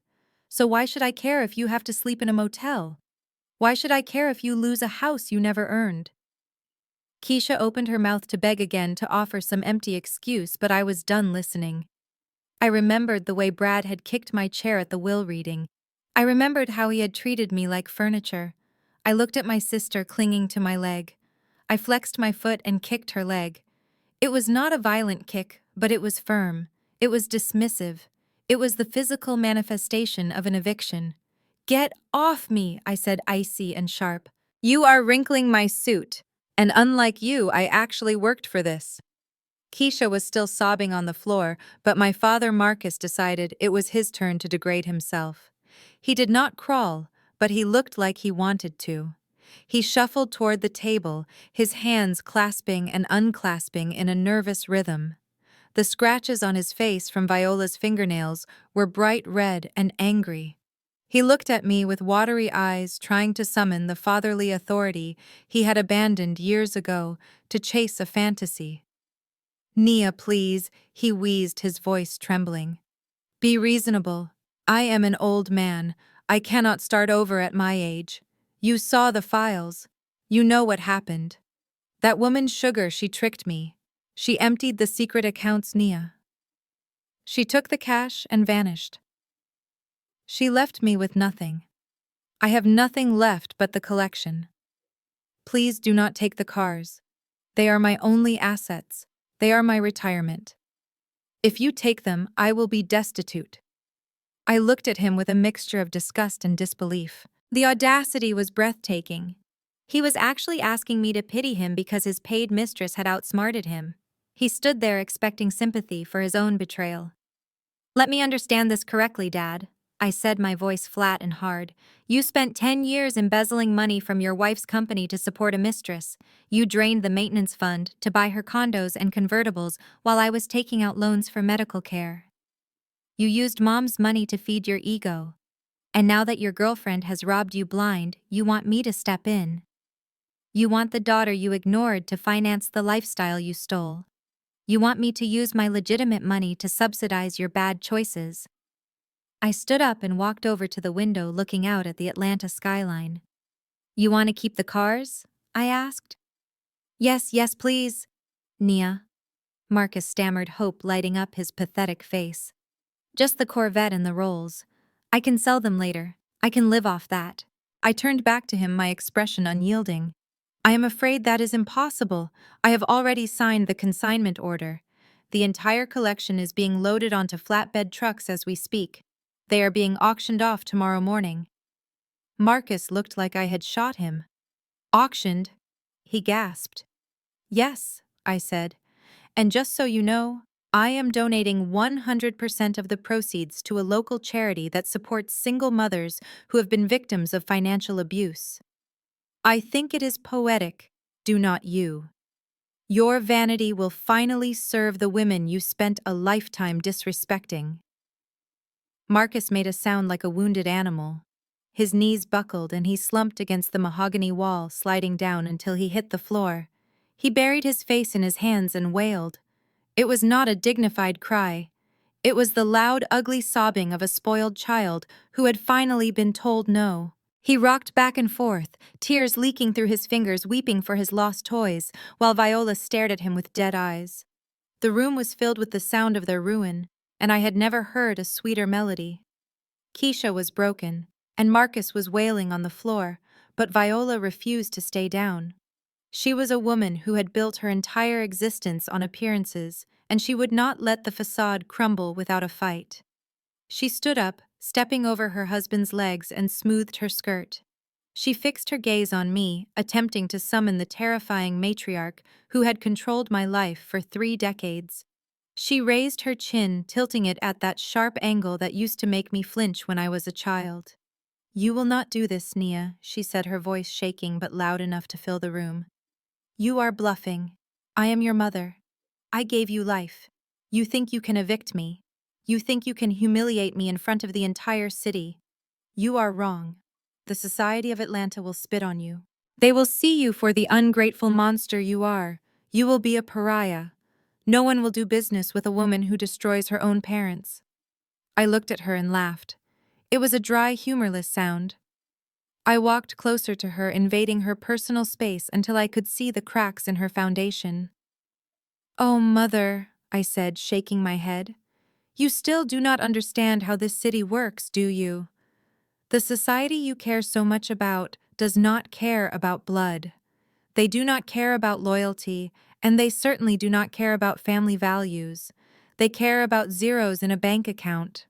Yesterday you were the queen of Buckhead because you had the checkbook. Today you are a broke fraud with a cheating husband and a felon daughter. And me. I am the solvent creditor holding a $35 million note. They will not spit on me, Mother. They will invite me to the gala. They will ask for my investment advice. In this town, money is the only morality that matters. And right now, I am the most moral person in the room. Viola's lip trembled. She looked around the office looking for an ally, but found only Sterling, who was studiously ignoring her. She realized she had no leverage. Her social capital was as bankrupt as her financial capital. I turned back to the table and picked up a single silver key from my portfolio. It was not a grand key. It was small and simple, the kind that opened a deadbolt on a standard door. However, I said, holding the key up to the light, I am not a monster. I am not you. I am willing to offer you a lifeline. I own a small property in Decatur. It is a two-bedroom apartment. It is clean. It is safe. It is not the mansion, and you will have to do your own laundry, but it is better than the homeless shelter downtown. Viola stared at the key. Her eyes were hungry. It was a step down from her throne, but it was a roof. It was survival. She reached for it, her hand trembling. I pulled the key back just out of her reach. "Ah," I said sharply. "Not yet. There is a price. You can have the apartment. You can have a small monthly stipend for groceries. But you only get this key if you answer one question. Just one. And you have to answer it with absolute honesty for the first time in your life." The room went silent. Marcus stopped crying and looked up. Keisha held her breath, wiping snot from her nose.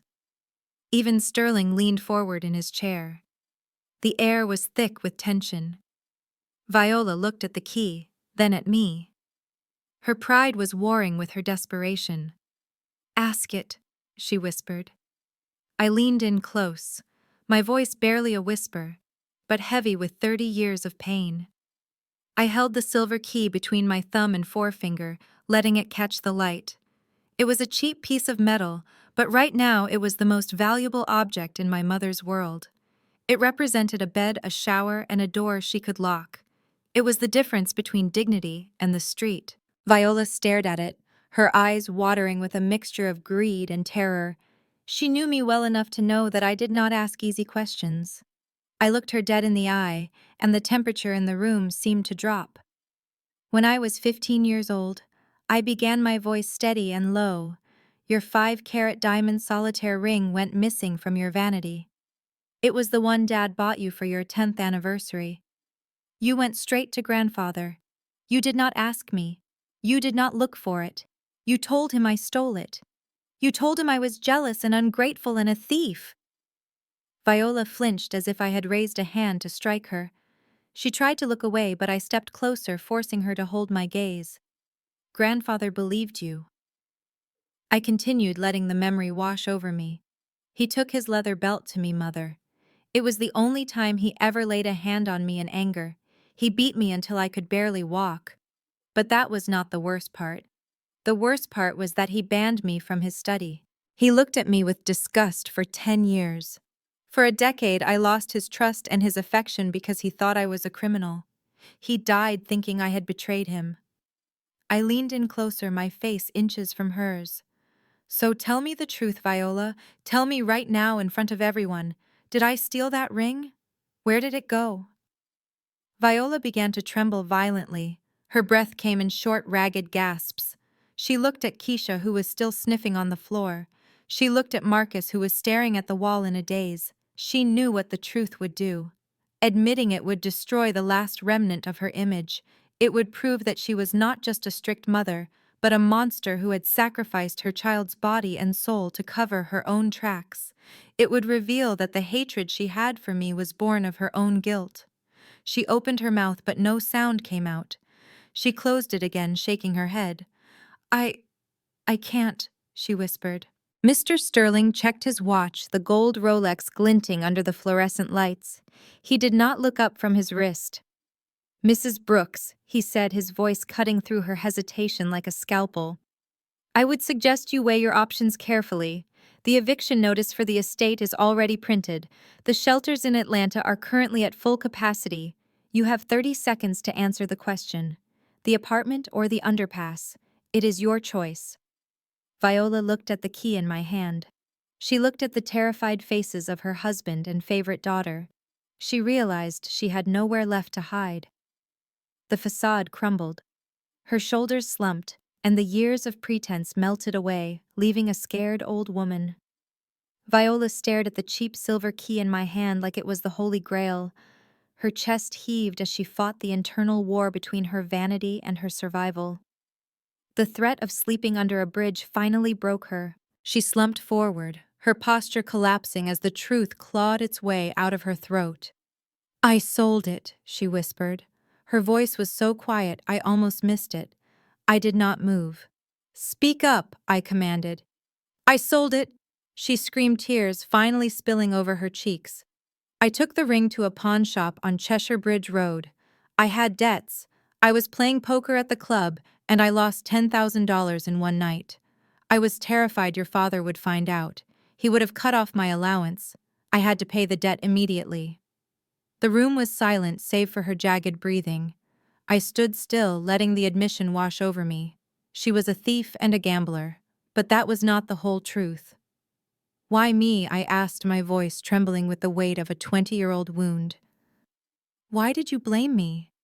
You could have said you lost it. You could have said it was stolen by a maid. Why did you make grandfather beat me? Viola looked up at me. Her eyes were red and swollen, but for a moment, the old cruelty flickered behind them. Because you were the easy target, Nia, she said, her voice dropping to a harsh whisper. You were always so dark, so sullen and serious. You stood in the corners at parties while Keisha danced in the center. You looked like trouble. You looked like someone who would steal. Keisha was too pretty. She was my perfect little doll with her bright skin and her smile. No one would ever believe a princess stole a diamond. But you were the shadow in the house.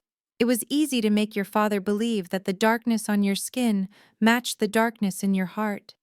The words hit me harder than the belt ever had. It was not just greed. It was hate. It was colorism. My own mother had looked at my skin tone and decided I was disposable. She had sacrificed my body and my relationship with my grandfather to protect her golden child and her gambling habit. She had let me carry the shame of a thief for 2 decades, simply because I was not the light-skinned daughter she wanted. I closed my eyes. A single hot tear escaped and rolled down my cheek. It was not a tear of sadness. It was a tear of release. For 20 years I had wondered if there was something wrong with me. I had wondered if I was unlovable. Now I knew the truth. I was never bad. I was just the wrong shade of brown for a woman who hated herself. The weight of the injustice lifted off my shoulders, leaving me feeling lighter than I had ever felt in my life. The sound of slow, deliberate clapping broke the trance. Clap, clap, clap. I opened my eyes. Mr. Sterling was standing up beside the monitor. He was not looking at the papers anymore. He was looking at Viola with a mixture of professional satisfaction and personal disgust. "Thank you, Mrs. Brooks," he said, his voice echoing in the quiet room. "We have that confession on record, and I must inform you that your admission of guilt regarding the theft and the subsequent framing of Nia has just triggered the conditions for the final envelope." The room was so quiet that the hum of the building's air conditioning sounded like a jet engine. Sterling reached into the bottom drawer of his desk, a drawer that was double-locked and required a separate key on his watch chain to open. He pulled out an envelope that looked like it belonged in a museum. It was made of thick, creamy parchment yellowed at the edges by time. On the back, it was sealed with a heavy blob of red wax, stamped with the Ezekiel family crest. Viola stared at the envelope as if it were a bomb. In a way it was. "Your father was a man of patterns," Mrs. Brooks Sterling said, running his thumb over the wax seal. "He noticed that the ring disappeared the same week you asked for an advance on your trust fund. He noticed that Nia, who had never taken a penny that wasn't hers, was suddenly branded a thief. He suspected the truth for 20 years. But Ezekiel was a man of evidence. He needed you to say it. He needed you to confirm out loud that you were willing to destroy your daughter to save your reputation." Sterling stood up and walked around the desk, holding the envelope up for everyone to see. "This envelope is marked The Truth. It was given to me with strict instructions. It was only to be opened if and when Viola Brooks admitted to framing Nia for the theft of the diamond. If you had gone to your grave with that lie, this envelope would have been incinerated unopened. But you didn't. You chose the apartment. You chose survival over your secret." Viola looked sick. She clutched her chest, her eyes darting between the envelope and her husband. "What is in there?" she rasped. Sterling didn't answer immediately. He cracked the wax seal. The dry, snapping sound echoed in the room like a gunshot. He slid a silver letter opener under the flap and sliced the paper open. He reached inside and pulled out 2 documents. The first was a legal document, a codicil to the last will and testament freshly dated just weeks before Ezekiel died. The second was much older. It was a single sheet of medical paper, the edges crinkled and brown. It was dated October 14th, 1990. I leaned forward. I recognized the letterhead on the old paper. It was from a genetic testing laboratory. Sterling adjusted his glasses and looked at the papers, his expression unreadable. He looked at Marcus, then at Viola, and finally his gaze landed on me. There was a flicker of something new in his eyes. Not pity, not respect. It was awe. He placed the papers on the mahogany table, smoothing them out with care. "You thought the bankruptcy was the punishment," Sterling said softly. "You thought losing the house was the finale." But Ezekiel prepared one final lesson. He looked at the DNA test, and then back at the family. Now comes the most dramatic part. Sterling picked up the brittle sheet of medical paper with a reverence usually reserved for religious texts.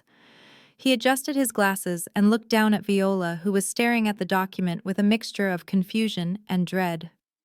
She knew what a paternity test looked like, but she could not fathom why her father would have kept one from 1990. "This document," Sterling began, his voice echoing off the paneled walls, "is the result of a DNA comparison between Ezekiel Brooks and yourself, Viola. It was conducted shortly after your mother passed away. Ezekiel found some letters. He had suspicions. He needed to know if the child he was raising was truly his own. He turned the paper around and slid it across the table. His finger tapped the bottom line of the results. The probability of paternity is 0%, Sterling read aloud. Ezekiel Brooks is excluded as the biological father of Viola Brooks. The silence that followed was absolute. It was a vacuum that sucked the air out of the room. Viola did not scream.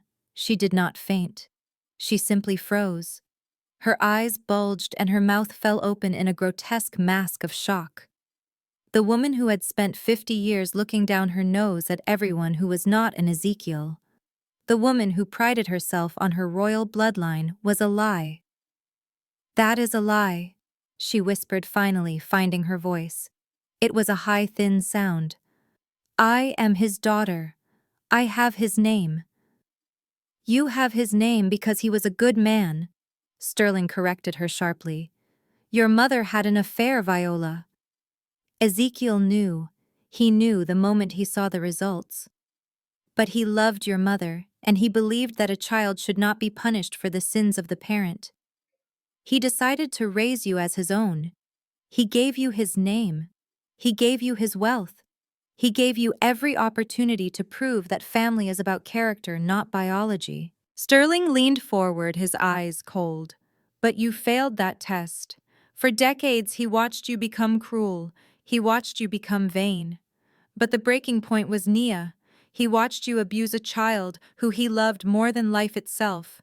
He saw you treat Nia like an outsider because of her skin tone, because she was different." Sterling picked up the second document, the fresh codicil. "He wrote this in his final days," Sterling said.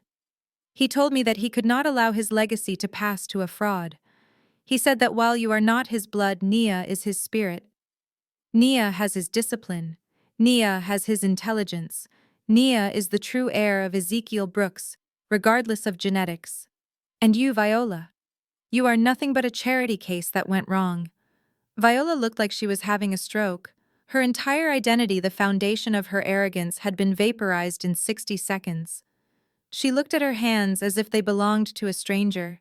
She looked at Marcus, who was staring at her with wide, horrified eyes. She was not the Queen of Buckhead. She was the bastard daughter of an affair kept around out of pity. "You are a genetic stranger to this family," Sterling said ruthlessly. "You have no claim to the bloodline. You have no claim to the name. And as of this moment, you have no claim to the fortune. You are exactly what you accused Nia of being for 20 years. You are the imposter." I watched her crumble. It was not a physical collapse this time. It was a spiritual implosion. The light went out of her eyes. The haughtiness vanished. She sat there in her designer clothes, a hollow shell of a woman, realizing that her entire existence was a lie she had told herself to feel superior. And I, the daughter she had rejected, sat across from her holding the deed to the empire she thought was her birthright. The irony was so perfect it tasted like wine. Sterling was not finished. He reached into the unsealed envelope one last time and pulled out a second sheet of medical data. The room was already spinning from the revelation of Viola's parentage, but Sterling held the paper like a final nail for the coffin. "There is one more test," Sterling said, his voice devoid of emotion. Since Ezekiel questioned his own paternity, he naturally questioned the paternity of his grandchildren. He ran tests on both Nia and Keisha without your knowledge 20 years ago. He looked at Marcus, who was still slumped on the floor, wiping his nose. "Marcus, you have spent your life apologizing to Viola. You spent 30 years feeling lucky that a woman of her stature married you. You tolerated her insults. You tolerated her spending.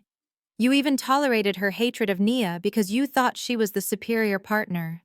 Sterling slid the paper toward Marcus. "The results show that Nia is a 99.9% genetic match to Marcus Brooks. Nia is your daughter, Marcus. She has your nose, she has your eyes, and yes, she has your skin tone." Viola froze. She knew what was coming next. However, Sterling continued, turning his gaze to Keisha. "The results for Keisha are conclusive. 0% match. Marcus Brooks is excluded as the biological father." The silence shattered. Marcus scrambled to his feet, snatching the paper from the table. He scanned the lines, his eyes bulging. "Viola," Sterling said, his voice cutting like a knife, "you didn't just inherit your mother's trust fund. You inherited her habits. You had an affair, and judging by the genetic markers and Keisha's complexion, it was with a white man. That is why you favored her. That is why you hated Nia. Nia was a reminder of the husband you despised. Keisha was the souvenir of the lover you preferred. You have been playing Marcus for a fool for 30 years. A low, guttural growl rose from Marcus's throat. It was a sound of primal rage that had been suppressed for 3 decades. He looked at Keisha, the daughter he had spoiled, the daughter he had ruined himself to please, and saw a stranger. Then he looked at Viola. "You made me raise another man's bastard," he roared. He launched himself across the room. He did not stumble this time. He moved with the speed of pure hatred. His hands clamped around Viola's throat before she could even scream. The chair toppled over as they hit the floor. "You lied to me," he screamed, tightening his grip. "I gave you everything." Viola gagged, her face turning purple, clawing uselessly at his hands. "Security," Sterling said calmly into the intercom. 2 burly guards burst through the doors. They grabbed Marcus by the shoulders and hauled him off Viola, pinning him against the wall. He was still kicking, spitting at his wife, screaming obscenities that echoed off the expensive paneling. Viola lay on the carpet, gasping for air, rubbing her bruised neck, her eyes wide with terror. I stood up slowly, picking up my portfolio. I looked at the wreckage. My mother was a fraud. My sister was illegitimate. My father was a cuckold held back by guards. I walked to the door and stopped, turning back to face them one last time. "The irony is beautiful," I said, my voice clear and strong. "You spent my entire life treating me like the black sheep. You treated me like I didn't belong. But look at the math. I am the only person in this room who shares blood with Dad. And thanks to Grandfather's will, I am the only person he actually chose." I looked at Marcus, then at Viola. "Enjoy the apartment." I walked out of the office and didn't look back. The guards dragged Marcus back to his chair, forcing him to sit. The room was a tableau of absolute ruin. Viola lay on the floor, rubbing her bruised throat, looking up at Sterling with the eyes of a trapped animal. She had lost her husband, her lineage, and her dignity, but she was still clutching the cheap silver key I had put on the table. She thought she still had a lifeline. She thought she had secured a roof over her head by confessing to her crime. Sterling cleared his throat, drawing attention to the final page of the codicil. He did not sit down. He stood tall, acting as the voice of Ezekiel Brooks from beyond the grave. "We are not quite finished," he said, his voice grave. There is a specific clause regarding the distribution of assets in light of these revelations. Ezekiel was very specific. He anticipated that the truth would only come out under extreme duress. He looked down at the document and began to read. Because Viola Brooks has been proven to be a genetic stranger to my line, and more importantly because she has proven herself to be morally bankrupt by framing an innocent child for her own vices, I hereby revoke all previous bequests. She is to be stripped of the family name. She is to be stripped of all titles. Sterling paused, looking directly at Viola. And here is the addendum regarding support. I specifically forbid the trust or the heir from providing any financial assistance, housing, or sustenance to Viola Brooks or her illegitimate issue Keisha. They are to receive nothing, not a single penny, not a single brick. They are to leave this life as they entered it, empty-handed. Viola scrambled to her knees. But the apartment, she stammered, holding up the silver key. Naya promised. I confessed. I did what you asked. We made a deal. I walked back to the table. I looked at the key trembling in her hand. I did make a deal, Mother. I said, my voice cool and detached. But Grandfather outranked me. This is his will. And as the executor and sole beneficiary, I am legally bound to follow his instructions. He knew you better than I did. He knew that if you were left with even a scrap of comfort, you would never learn. He wanted you to feel the cold. I reached out and plucked the silver key from her fingers. She tried to hold on to it, her grip desperate, but she was weak. I took it back and dropped it into my pocket. There is no apartment, I said. There is no stipend for groceries. There is no charity. You are not an Ezekiel. You are a fraud who got caught. Keisha looked up from the floor, her face pale. So we have nothing. Nothing, I confirmed.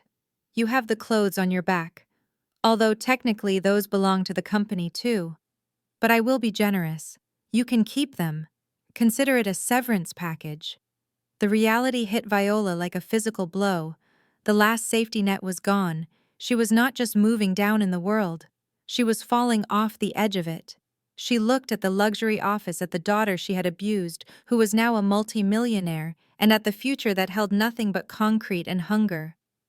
Her mouth opened. At first there was no sound. Then a low keen started in her chest. It built and built, rising in pitch and volume until it tore from her throat. It was not a word. It was a scream. A long, horrifying scream of a woman who had lost her soul and her world in the span of an hour. She screamed until her breath ran out, and the sound echoed off the mahogany walls, marking the death of the dynasty and the birth of my freedom. The scream that tore from Viola's throat was not just a sound of distress. It was the sound of a universe imploding. For 50 years she had walked through the world believing she was better than everyone else. She believed her blood was blue. She believed her judgment was infallible. She believed her status was a law of nature.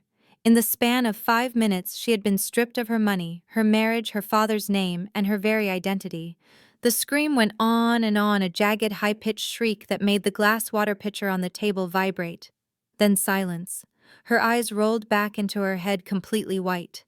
Her body went rigid for a split second before collapsing like a marionette whose strings had been cut. She hit the floor with a heavy thud right next to the chair where Marcus sat seething. She did not move. The woman who had terrorized my childhood with a raised eyebrow was now just a pile of expensive fabric on a dirty rug. She had chosen unconsciousness because reality was simply too expensive for her to afford. I looked over at Keisha. She was not screaming. She had slid from her knees to a sitting position, her legs splayed out in front of her like a discarded toddler. She was staring at her hands. For her entire life, Viola had praised her light skin. Viola had told her she was the beautiful one, the special one, the one who looked like royalty. Now Keisha knew the truth. Her complexion was not a gift from God. It was evidence of a betrayal. It was the mark of the stranger her mother had slept with. She was not the princess of the dynasty. She was the proof of the crime. She opened her mouth to speak, but no sound came out. She just rocked back and forth, tears streaming silently down a face that no longer held any power. She looked at Marcus, who refused to look at her. The father who had bought her ponies and cars now looked at her with pure revulsion. She was alone in a room full of people. I stood up and smoothed the front of my jacket. I picked up my leather portfolio and checked my watch. I had a meeting with the factory foreman in an hour to restart production. I had a brand to rebuild. I had no more time for theatrics. I looked at the security guards who were watching the scene with a mixture of shock and pity. I gestured to the unconscious woman and the sobbing girl on the floor. "Gentlemen," I said, my voice cool and businesslike. They snapped to attention, looking at me for orders. "Escort Mr. Brooks to his vehicle," I instructed, pointing to Marcus. "He is free to go. As for the other two..." I looked down at Viola and Keisha one last time. I felt nothing. No anger, no joy. Just the satisfaction of a ledger finally balanced. "Call an ambulance for the older woman," I said, turning toward the door. "And call a cab for the younger one. Make sure they are off the premises in 10 minutes. I have work to do." I walked to the double doors and paused, my hand on the brass handle. I looked back at Sterling, who was watching me with a small, proud smile. "Clean up this mess," I said. I pushed the doors open and walked out into the bright Atlanta sunshine, leaving the darkness behind me forever. The 30-day grace period expired at noon. The sheriff's deputies were punctual. They did not care that this house had hosted senators and celebrities. They only cared about the court order signed by the creditor, me. I stood in the driveway watching the final act of the tragedy unfold. It was a beautiful, crisp Atlanta afternoon. The kind of day Viola used to love because the light flattered her complexion. Today the light only illuminated the grime on the windows and the weeds beginning to sprout in the manicured lawn. The landscape crew had been fired 3 weeks ago. The decay was already setting in. A courier van pulled up to the curb. A man jumped out holding a thick envelope. He did not hand it to a butler because there were no butlers left. He handed it to Keisha, who was sitting on the front steps. She tore it open with a dull lack of interest. It was not a love letter. It was a divorce decree. Brad had not just left, he had vanished. He had filed for dissolution of marriage, citing irreconcilable financial differences. He had fled to Florida to find a new host, leaving Keisha to face the music alone. She dropped the papers onto the concrete and stared at nothing. Then the heavy oak doors opened. Viola stepped out. She was not wearing Chanel. She was wearing a mismatched tracksuit I recognized from a donation pile. She was not carrying the limited edition Hermes trunks. She was dragging 2 heavy-duty black plastic trash bags. They bumped against the stairs with a hollow thud. Thump, thump, thump, the sound of a life reduced to garbage. Behind her, the repo team was moving efficiently. 2 men were hauling out the grand piano. Another team was loading the oil paintings into a climate-controlled van. Every item was tagged, cataloged, and seized. The proceeds would go toward the $35 million debt. It would barely make a dent, but it was the principle that mattered. Viola stopped at the bottom of the stairs. She looked at the moving truck. She looked at the for auction sign planted in the lawn. And then she looked up. I was standing on the master suite balcony, the same balcony where she used to stand and look down on the staff, the same balcony where she had once laughed at my cheap car. I was leaning against the stone railing, holding a crystal glass filled with a vintage Cabernet. The wine was dark and rich, the color of blood. Our eyes met. There was no defiance left in hers, only a vast, empty hunger. She saw me standing in her place, holding her glass, ruling her kingdom. I took a slow, deliberate sip of the wine. It tasted like victory. I did not wave. I did not smile. I simply watched them drag their trash bags down the long driveway toward the waiting taxi. They were small figures in the distance, shrinking with every step until they were gone. The driveway was empty. The house was mine. The silence was perfect. The security guard at the front desk called up to my office at 2 p.m. He said there was a man in the lobby asking for me. He said the man looked harmless but sad. I told him to send him up. When the elevator doors opened, Marcus stepped out. He looked unrecognizable. The silk suits were gone, replaced by a faded windbreaker and generic jeans. He was carrying a cheap duffel bag that looked half empty. He looked smaller, as if the weight of his ego had finally been stripped away, leaving only the fragile bones of an old man. He stood in the doorway of the CEO office, the office he had technically occupied for 30 years, but never truly owned. He did not come in. He stayed on the threshold. "I am going back to Alabama, Nia," he said, his voice raspy. "I have a cousin there. He says I can sleep on his porch until I find work." I sat behind the massive oak desk, my grandfather's desk, and looked at him. I did not offer him a seat. "Okay," I said simply.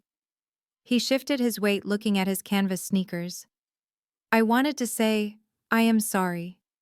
Not for the money, not for the car, but because I was weak. I let her hurt you, Nia. I sat there eating my dinner while she destroyed your confidence. I was so afraid of losing my lifestyle that I sacrificed my daughter. I was a coward." He looked up at me, tears rimming his red eyes. "I should have protected you." I opened the top drawer of my desk. I pulled out a small bank book I had prepared earlier that morning. I walked around the desk and held it out to him. He looked at it confused. "What is this?" "It is a savings account with $50,000 in it," I said. His mouth dropped open. "Nia, I do not deserve this." "No, you do not," I agreed, keeping my voice steady. "You were a terrible father. You were an embezzler and a spineless enabler. But I am giving you this for one reason only." I placed the book in his trembling hand. "You never hit me," I said. "Viola beat me with words. Grandfather beat me with a belt. You were just absent. You were neglectful, but you were never violent. That is the only reason you are not sleeping under a bridge tonight." He clutched the book to his chest like it was a lifeline. "Thank you," he choked out. "Thank you, baby girl." "Don't call me that," I said, my voice turning to ice. "And listen to me carefully, Marcus. This is a one-time transaction. This is not the start of a relationship. Do not call me. Do not write to me. Do not show up at this building ever again. As far as you are concerned, I am a stranger who did you a favor. If you try to contact me, I will consider it harassment and I will have you arrested. Do we understand each other?" He nodded vigorously, the tears finally spilling over. "I understand. Goodbye, Nia." He turned and walked toward the elevator, pressing the down button with a shaking finger. I watched him step inside. As the doors closed, he was openly weeping, his face buried in his hands. The metal doors slid shut, cutting off the sound of his regret. I turned back to my desk and sat down. The room was quiet. The last ghost was gone. The bronze letters of Ezekiel Hair Care hit the pavement with a heavy clang, sending a cloud of concrete dust into the air. I watched from the street level as the crane lowered the new signage into place. It was sleek, modern, and made of polished steel that caught the Atlanta sun. Phoenix and Ezekiel Global. The name was not vanity, it was a statement of fact. The Phoenix represented the trust that had saved the assets, the resurrection from the ashes of bankruptcy. And Ezekiel represented the only man in this family who had actually possessed a spine. The era of the Brooks family business was over. This was a meritocracy now. I went back inside and took the elevator to the top floor. My management style was a shock to the system. I did not run the company like a social club. I ran it like a crime scene investigation. I used my forensic accounting background to autopsy every single department. I fired the marketing VP who had spent $50,000 on influencer brunches. I terminated the logistics manager who was taking kickbacks from trucking companies. I installed real-time auditing software on every corporate credit card. Transparency became the new currency. If you couldn't justify the expense in a spreadsheet, you didn't spend the money. The employees who actually worked hard, the chemists, the factory line workers, the warehouse staff saw their wages increase by 20%. Morale skyrocketed. For the first time in decades, the company was profitable, not because of a lie, but because of efficiency. At 5 p.m., I left the office and had my driver take me to Phipps Plaza. I walked into Tiffany's. I did not browse. I knew exactly what I wanted. I would like to see the 5-carat solitaire, I said to the clerk. The emerald cut, flawless clarity. The sales associate's eyes widened. A beautiful choice, ma'am. Is this for an engagement? Is the lucky gentleman joining us? I laughed. It was a genuine light sound. There is no gentleman, I said, pulling out my own black card, one that was backed by liquid assets, not debt. And I am not waiting for someone to decide I am worthy of a ring. I am buying it for myself. I paid in full. I put the ring on my right hand. It was heavy, cold, and magnificent. It was the same size as the ring Viola had accused me of stealing 20 years ago. Every time I looked at it, it would remind me that I didn't need to steal beauty. I had the power to acquire it on my own terms. I returned to the office for one final task. The service elevator was open and a team of movers was loading boxes onto a truck. The boxes were filled with the personal effects seized from the Buckhead estate, specifically the wardrobes of Viola and Keisha.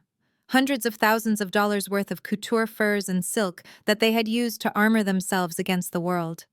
The charity coordinator handed me a clipboard. "Are you sure about this, Ms. Brooks?" she asked. "This is a lot of value. We could auction these off for a fortune." I looked at the mountain of clothes. I saw the dress Viola wore when she slapped me.